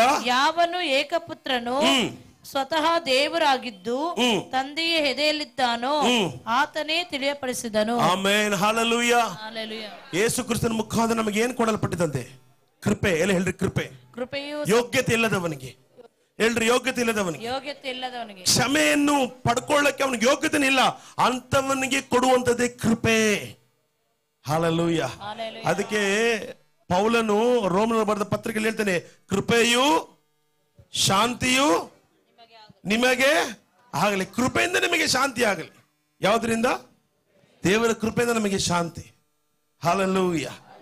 ಬಂದ್ಬಿಡ್ರಿ ಮತ್ತೆ ರೋಮನರು ಬರೆದ ಪತ್ರಿಕೆ 8ನೇ ಅಧ್ಯಾಯಕ್ಕೆ ಬಂದ್ಬಿಡ್ರಿ. ಬನ್ನಿ, ನಾವು ಮತ್ತೆ ಮುಂದುವರಿಸುವ ವಾಕ್ಯನ ಓದೋಣ. ಆದುಕೊಂಡವರ ಮೇಲೆ ಯಾರು ತಪ್ಪು ಹೊರಿಸಾರು? ದೇವರು ಆದುಕೊಂಡವರ ಮೇಲೆ ಯಾರು ತಪ್ಪು ಹೊರಿಸಾರು? ಹೇಳ್ರಿ, ದೇವರು ಆದುಕೊಂಡವರ ಮೇಲೆ.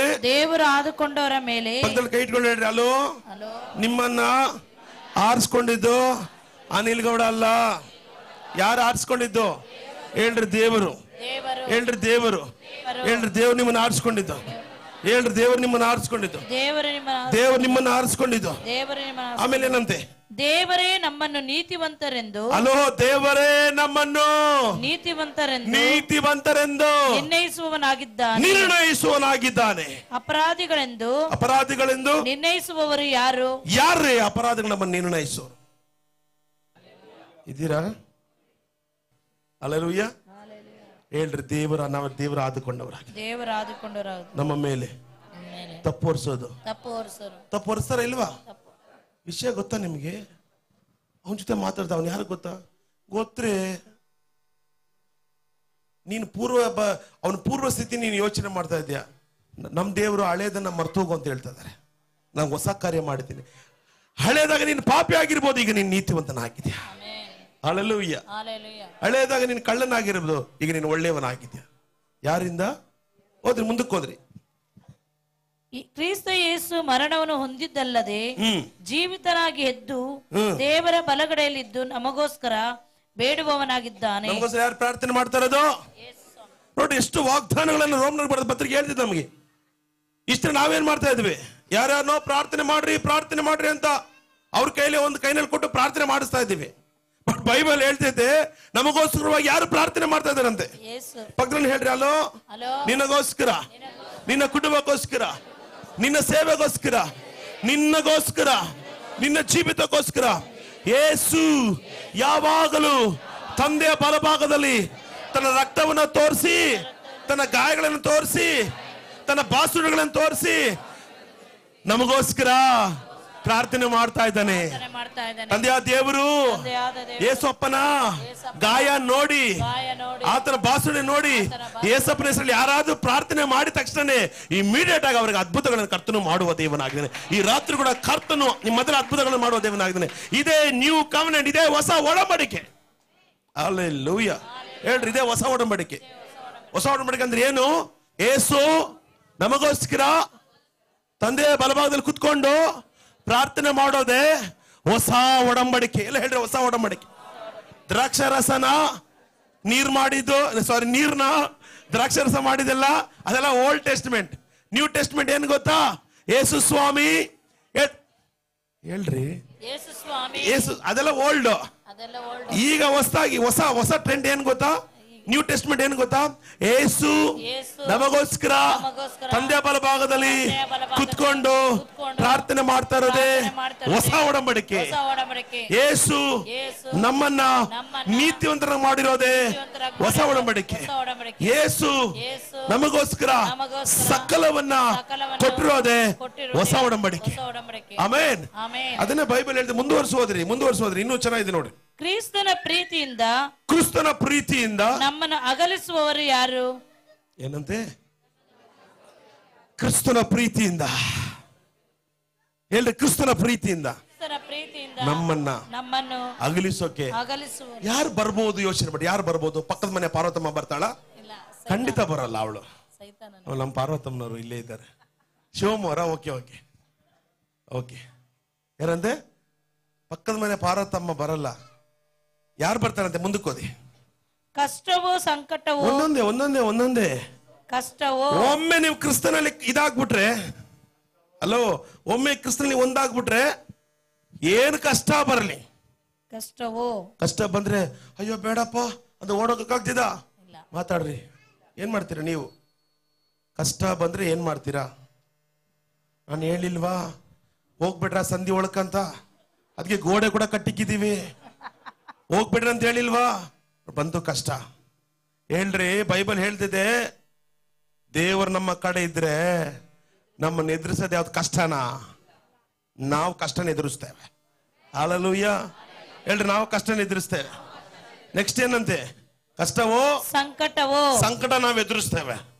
ಎದುರಿಸುವಂತ ಕೆಪಾಸಿಟಿ, ಪವರ್ ನಮ್ಮ ಹತ್ರ ಇದೆ. ಹಲ್ಲೆಲೂಯಾ. ಯಾಕಂದ್ರೆ ದೇವರು ಅಧಿಕಾರ ನಮಗೆ ಕೊಟ್ಟಿರುವ ದೇವನಾಗಿದೆ. ಹೇಳ್ರಿ, ದೇವರು ನಮಗೆ ಅಧಿಕಾರ ಕೊಟ್ಟಿರುವ ದೇವನಾಗಿದೆ. ಇದೇ ಹೊಸ ಒಡಂಬಡಿಕೆ. ಹೇಳ್ರಿ, ಇದೇ ಹೊಸ ಒಡಂಬಡಿಕೆ, ಇದೇ ನ್ಯೂ ಟೆಸ್ಟ್ಮೆಂಟ್. ಯೇಸು ತನ್ನ ಮಕ್ಕಳ ಮುಖಾಂತರವಾಗಿ ತನ್ನ ಅಧಿಕಾರವನ್ನ ಚಲಾಯಿಸಕ್ಕೆ ಕರ್ತ ನಮಗೆ ಹೇಳಿರುವ ದೇವನಾಗಿದ್ದಾನೆ. ಯೇಸಪ್ಪನ ಹೆಸರು ಹೇಳುವಾಗ ದೆವ್ವಗಳು ಓಡ್ತಾ ಬಂದೆ, ಯೇಸಪ್ಪನ ಹೆಸರು ಹೇಳುವಾಗ ರೋಗಗಳು ಓಡ್ತಾ ಬಂದೆ, ಯೇಸಪ್ಪನ ಹೆಸರು ಹೇಳುವಾಗ ನಮ್ಮ ಕುಟುಂಬದಲ್ಲಿ ಸಮಾಧಾನ ಕರ್ತನ ಕೊಡುವ ದೇವನಾಗಿದೆ. ಇದೇ ನ್ಯೂ ಟೆಸ್ಟ್ಮೆಂಟ್, ಇದೇ ಹೊಸ ಒಡಂಬಡಿಕೆ. ಹಲ್ಲೆಲೂಯಾ. ಅಯ್ಯೋ, ನಾವೆಲ್ಲ ಅಂದ್ರೆ ನೀವು ಹಳೆದಕ್ಕೆ ಹೋಗ್ಬಿಡ್ತೀರಾ. ಪೂರ್ವ ಸ್ಥಿತಿ ಹೋಗಿ ಹೊಸ ಸ್ಥಿತಿಯನ್ನು ಕರ್ತನ ಕೊಟ್ಟಿರುವ ದೇವನಾಗಿದೆ. ನಾವು ದೇವರ ಮಕ್ಕಳಾಗಿದ್ದೇವೆ. ದೇವರು ನಮ್ಮೊಂದಿಗೆ ವಾಸ ಮಾಡೋ ದೇವನಾಗಿದ್ದಾನೆ. ಆಮೇಲೆ ಏನಂತೆ? ಕಷ್ಟವೋ ಹಿಂಸೆಯೋ ಅನ್ನವಿಲ್ಲದಿರುವುದು. ಬೈ ಚಾನ್ಸ್ ಅನ್ನ ಇಲ್ದಿರ ಇರಬಹುದು. ಅನ್ನ ಇಲ್ಲ ಅಂದ ತಕ್ಷಣ ದೇವನ್ ಬಿಟ್ಟು ಓಡೋಕಾಗ್ತಿದ್ದ? ಏಲಿಯನಿಗೂ ಕೂಡ ಅನ್ನ ಇರಲಿಲ್ಲ, ಆದ್ರೆ ದೇವರು ಬೆಸ್ಟ್ ಅನ್ನವನ್ನು ಅವನಿಗೆ ಕೊಟ್ಟರು ಅಂತ ಬೈಬಲ್ ಹೇಳ್ತಿದೆ. ಹಲ್ಲೆಲೂಯಾ. ಸಮಾರ್ಯ ಪಟ್ಟಣ ಕೂಡ ಅನ್ನ ಇರಲಿಲ್ಲ, ದೇವರ ಸಮಾರ್ಯ ಪಟ್ಟಣ ತುಂಬಿ ತುಳುಕುವಾಗಿ ಆಹಾರ ಕೊಟ್ಟರು ಬೈಬಲ್ ಹೇಳ್ತಿದೆ. ಯೇಸು ಸ್ವಾಮಿ ಒಮ್ಮೆ ಪರ್ವತ ಪ್ರಸಂಗ ಮಾಡುವಾಗ 3 ದಿನಗಳ ಕಾಲ ಜನಗಳಿಗೆ ಅನ್ನ ಇರಲಿಲ್ಲ ಅಂತೆ. ಆದ್ರೆ ಅನ್ನ ಇಲ್ಲ ಅಂತ ಜನಗಳು ಓಡೋಗಿಲ್ಲ ಅಂತೆ. ಅನ್ನ ಇಲ್ಲದಿರುವಾಗ ದೇವರು ಕೇವಲ 2 ಮೀನು 5 ರೊಟ್ಟಿ ಮುಖಾಂತರವಾಗಿ ಇಡೀ ಜನಗಳು ಊಟ ಮಾಡದೆ ಕರ್ತನು ಮಾಡುವ ದೇವನಾಗಿದ್ದಾನೆ. ಕರ್ತನು ನಮ್ಮ ಕಡೆ ಇರುವುದಾದ್ರೆ ಯಾವ ವಿಷಯ ಕೂಡ ನಮ್ಮನ್ನ ಕರ್ತನಿಂದ ಬೇರ್ಪಡಿಸಲು ಸಾಧ್ಯವಿಲ್ಲ. ಕರ್ತನು ನಮಗೋಸ್ಕರ ಅದ್ಭುತಗಳನ್ನು ಮಾಡುವ ದೇವನಾಗಿದ್ದಾನೆ, ನಮಗೋಸ್ಕರ ಅತಿಶಯಗಳನ್ನು ಮಾಡುವ ದೇವನಾಗಿದ್ದಾನೆ. ಕಷ್ಟ ಬರ್ಬೋದು, ಆದ್ರೆ ಕಷ್ಟವನ್ನ ಕರ್ತನು ಎದುರಿಸಿ ನಮ್ಮನ್ನು ಅದರಲ್ಲಿ ನಡೆಯುವಂತೆ ಮಾಡುವ ದೇವನಾಗಿದ್ದಾನೆ. ಹಲ್ಲೆಲೂಯಾ. ಹೇಳ್ರ, ಅನ್ನ ಇಲ್ಲದೆ ಇರೋದಾ? ಇಲ್ಲ. ಆಮೇಲೆ ವಸ್ತ್ರವಿಲ್ಲದಿರುವುದು, ಬಟ್ಟೆ ಇಲ್ಲದೆ ಇರೋದಾ? ಖಂಡಿತ ಇಲ್ಲ. ಯಾವುದು ನಮ್ಮನ್ನು ಬೇರ್ಪಡಿಸಕ್ಕೆ ಸಾಧ್ಯವಿಲ್ಲ. ಹಾಲೆಲೂಯಾ. ಆಮೇಲೆ ಏನಂತೆ? ಗಂಡಾಂತರವೋ ಖಡ್ಗವೋ ದೇವರೇ ನಾವು. ಸಾಕು. ಯಾವುದು ನಮ್ಮನ್ನ ಕ್ರಿಸ್ತನ ಪ್ರೀತಿಯಿಂದ ಅಗಲಿಸಲು ಸಾಧ್ಯವೇ ಇಲ್ಲ. ಇವೆಲ್ಲ ಬಂದಾಗ ನಾವು ಹಳೆ ವಿಷಯಕ್ಕೆ ಹೋಗ್ಬಾರ್ದು. ಈಗ ನಾವು ಹಂಗಿದ್ವಲ್ಲ, ನಾವು ಹಿಂಗ್ ಬಂದು ಹಿಂಗಾದ್ವಲ್ಲ, ನಾನು ಹೇಳ್ತೀವಿ ಇವತ್ತು ರಾತ್ರಿ ಕೇಳಿಸ್ಕೊಂಡ್ರಿ. ಹಳೆಯ ಸಂಗತಿಗಳ ಜ್ಞಾಪಕ ಮಾಡ್ಕೊಂಬೇಡ್ರಿ. ಕರ್ತನ್ ನಿಮ್ಮೊಂದಿಗಿದ್ದ ನಾವೆಲ್ಲವನ್ನು ಜಯಿಸಲು ಕರ್ತನ ನಿಮಗೆ ಪವರ್ ಅನ್ನು ಶಕ್ತಿಯನ್ನು ಕೊಡುವ ದೇವನಾಗಿ. ಹಾಲೆಲೂಯಾ. ಅದಕ್ಕೆ ಬೈಬಲ್ ಹೇಳ್ತೀವಿ, 2 ಕೊರಿಂಥ ಬರೆದ ಪತ್ರಿಕೆ 5ನೇ ಅಧ್ಯಾಯ 17ನೇ ವಾಕ್ಯ ಓದ್ರಿ. ನಾವು ಹಳೆಯ ಸಂಗತಿಗಳ ಜ್ಞಾಪಕ ಮಾಡ್ಕೊಂಬಾರ್ದು ಅಂತ ದೇವರು ಮತ್ತೊಂದ್ಸಲಿ ವಾಕ್ಯದ ಮುಖಾಂತರ ಹೇಳ್ತದೆ. ಓದ್ರಿ ವಾಕ್ಯವನ್ನ. ಹೀಗಿರಲಾಗಿ ಯಾವನಾದರೂ ಹೀಗಿರಲಾಗಿ ನೀನು ಈ ಕಡೆ ನೋಡ್ರಿ, ನೀನು ಕ್ರಿಸ್ತನಲ್ಲಿದ್ದರೆ ಏನಂತೆ? ನೂತನ ಸೃಷ್ಟಿಯಾದನು. ಹೊಸ ಸೃಷ್ಟಿ ಆಗಿದ್ಯಾ? Come on, say that word. ಹೊಸ ಸೃಷ್ಟಿ ಆಗಿದ್ಯಾ? ಪಕ್ಕದಲ್ಲಿ ನೋಡಿ ಹೇಳ್ರಿ. Hello dear brother, dear sister, ನೀವೇನಾಗಿದ್ದೀರಾ? ಹೊಸ ಸೃಷ್ಟಿ ಆಗಿದ್ದೀರಾ. ಹೇಳ್ರಿ, ಹೊಸ ಸೃಷ್ಟಿ ಆಗಿದ್ದೀರಾ. ಹಳೆ ಕಥೆಗಳನ್ನ, ಹಳೆ ಸ್ಟೋರಿಗಳನ್ನ ದಯವಿಟ್ಟು ಮಾತಾಡ್ಬೇಡ್ರಿ. ನಿಮಗೋಸ್ಕರ ಕರ್ತನು ಹೊಸ ಕಾರ್ಯಗಳನ್ನು ಮಾಡ್ತಾ ಇದ್ದಾನೆ. ನಿನ್ನನ್ನೇ ಹೊಸದಾಗಿ ಮಾಡ್ಬಿಟ್ಟ ಮೇಲೆ ನಿನ್ ಜೀವಿತದಲ್ಲಿ ಎಲ್ಲವನ್ನ ಕರ್ತನು ಹೊಸದಾಗಿ ಮಾಡುವ ದೇವನ. ಏನಂತೆ ಓದ್ರಿ. ಈಗೋ ಪೂರ್ವ ಸ್ಥಿತಿ ಹೋಗಿ ಎಲ್ಲವೂ ನೂತನವಾಯಿತು. ಹಲ್ಲೆಲೂಯಾ. ದೇವರಿಂದಲೇ ಉಂಟಾದದ್ದು. ಇದೆಲ್ಲವೂ ದೇವರಿಂದಲೇ ಉಂಟಾದದ್ದು. ಹಲ್ಲೆಲೂಯಾ. ಆತನು ಕ್ರಿಸ್ತನ ಮೂಲಕ ನಮ್ಮನ್ನು ತನಗೆ ಸಮಾಧಾನ ಪಡಿಸಿಕೊಂಡು ಸಮಾಧಾನ ವಿಷಯವಾದ ಸೇವೆಯನ್ನು ನಮಗೆ ಅನುಗ್ರಹಿಸಿದ್ದಾನೆ. ಹಲ್ಲೆಲೂಯಾ. ಆಮೇಲೆ ಏನಂತೆ?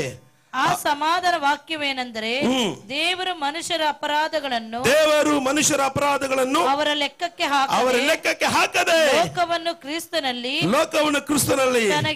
ತನಗೆ ಸಮಾಧಾನ ಪಡಿಸಿಕೊಳ್ಳುತ್ತಿದ್ದನೆಂಬುದೇ ಅದನ್ನು ಸಾರುವ ಸೇವೆಗೆ ನಮ್ಮನ್ನು ನೇಮಿಸಿದ್ದಾನೆ. ಆಮೆನ್. ಹಳೆಯದನ್ನ ದೇವರು ಜ್ಞಾಪಕ ಮಾಡಿದ್ರ ಇಲ್ಲ? ಹೇಳ್ರಿ, ಇನ್ಮೇಲೆ ನಾನು ಹಂಗಿದ್ದೆ ಅದನ್ನ ಹೇಳ್ಬೇಡ. ಹೇಳ್ರಿ, ನನಗೆ ಹೊಸ ಕಾರ್ಯಕರ್ತನ ಮಾಡಿದ್ರು ಇವತ್ತಿನಿಂದನೇ. ಟುಡೇ ಆನ್ವರ್ಡ್ಸ್, ಇವತ್ತಿನಿಂದ ಹೊಸ ಮನುಷ್ಯನಾಗ್ತೇನೆ. ಹೊಸ ಜೀವಿತ. ಹಳೆ ಜೀವಿತ ಹೋಯ್ತು, ಕೇರ ಫುಟ್ಪಾತ್ ಜೀವಿತ ಹೋಯ್ತು, ಗುಡ್ಸಲ್ ಜೀವಿತ ಹೋಯ್ತು, 10 ರೂಪಾಯಿ ವ್ಯಾಪಾರ ಹೋಯ್ತು. ಎಲ್ಲದರಲ್ಲೂ ಕರ್ತನು ಬದಲಾವಣೆ ಮಾಡುವ ದೇವನಾಗಿ. ಹೇಳ್ರಿ, ಎಲ್ಲದರಲ್ಲೂ ಕೂಡ. ಹಲ್ಲೆಲೂಯಾ. ನಾನಿವತ್ತು ನಮ್ಮ ಮನೆಯಲ್ಲಿ ಒಂದು ಡೈರಿ ನೋಡ್ತಾ ಇದ್ದೆ. ನೋಡುವಾಗ ನಮ್ಮ ಪ್ರಾರಂಭದ ವರ್ಷದಲ್ಲಿ ಕಾಣಿಕೆ ನಾವು ಬರೆದಿಟ್ಟಿದ್ವಿ ಅದರಲ್ಲಿ. ಆಗ ನಾವು ಹಳೆಯದನ್ನ ನೆನೆಸ್ಕೊಂಡಾಗ ಎಷ್ಟು ಗೊತ್ತಾ? ನಮ್ಮ ಕಾಣಿಕೆ 400 ರೂಪಾಯಿ, 260 ರೂಪಾಯಿ, 320 ರೂಪಾಯಿ, ಇವೆಲ್ಲ ನೋಡ್ಕೊಂಡ್ ಬರ್ತಾ ಇದೆ. ಆದ್ರೆ ಇವತ್ತು ಕರ್ತನು 9,000 ರೂಪಾಯಿ ನಾವು ಬಾಡಿಗೆ ಕಟ್ಟತ್ರ ಸಭೆಗೆ ಕೊಟ್ಟಿರೋ ದೇವನಾಗಿದ್ದಾನೆ. ಲಕ್ಷಾಂತರ ರೂಪಾಯಿ ವಸ್ತುಗಳನ್ನು ಕರ್ತನ ನಮಗೆ ಕೊಟ್ಟಿರುವ ದೇವನಾಗಿ. ನಮ್ಮ ಸ್ಥಿತಿಗಳನ್ನು ಕರ್ತನು ಕ್ಷಣ ಮಾತ್ರದಲ್ಲಿ ಕರ್ತನ ಬದಲಾವಣೆ ಮಾಡುವ ದೇವನಾಗಿ. ಹಲ್ಲೆಲೂಯಾ. ಹೇಳ್ರಿ, ಪೂರ್ವ ಸ್ಥಿತಿ ಹೋಯ್ತು.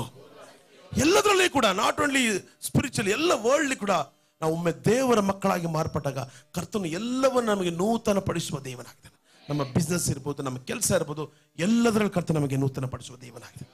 ಹೊಸ ನಿಮ್ಮ ದೇಹದ ಅನಾರೋಗ್ಯ ಇರುವುದಾದ್ರೆ ಕರ್ತನ ಅದನ್ನು ಗುಣಪಡಿಸುವ ದೇವನಾಗಿದೆ.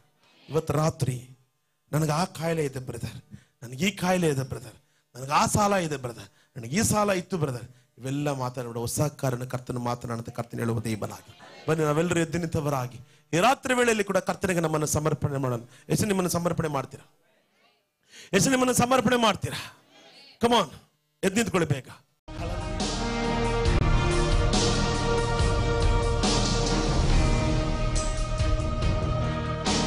ಹೆಚ್ಚಿನ ಮಾಹಿತಿಗಾಗಿ ಪಾಸ್ಟರ್ ಅನಿಲ್ ಗೌಡ, ಯೇಸುವಿನ ಸ್ತುತಿ ಆಲಯ, ನಂಬರ್ 116, ಚಿನ್ನಪ್ಪ ರಸ್ತೆ, Kammanahalli, Saint Thomas Town post, Bengaluru 84.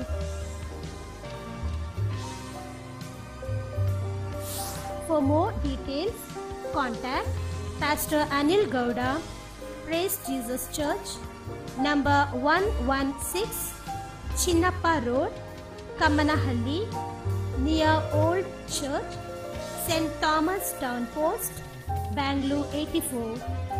Email address arkofmessiah@gmail.com. Website address www.arkofmessiah.com. Thank you. God bless you.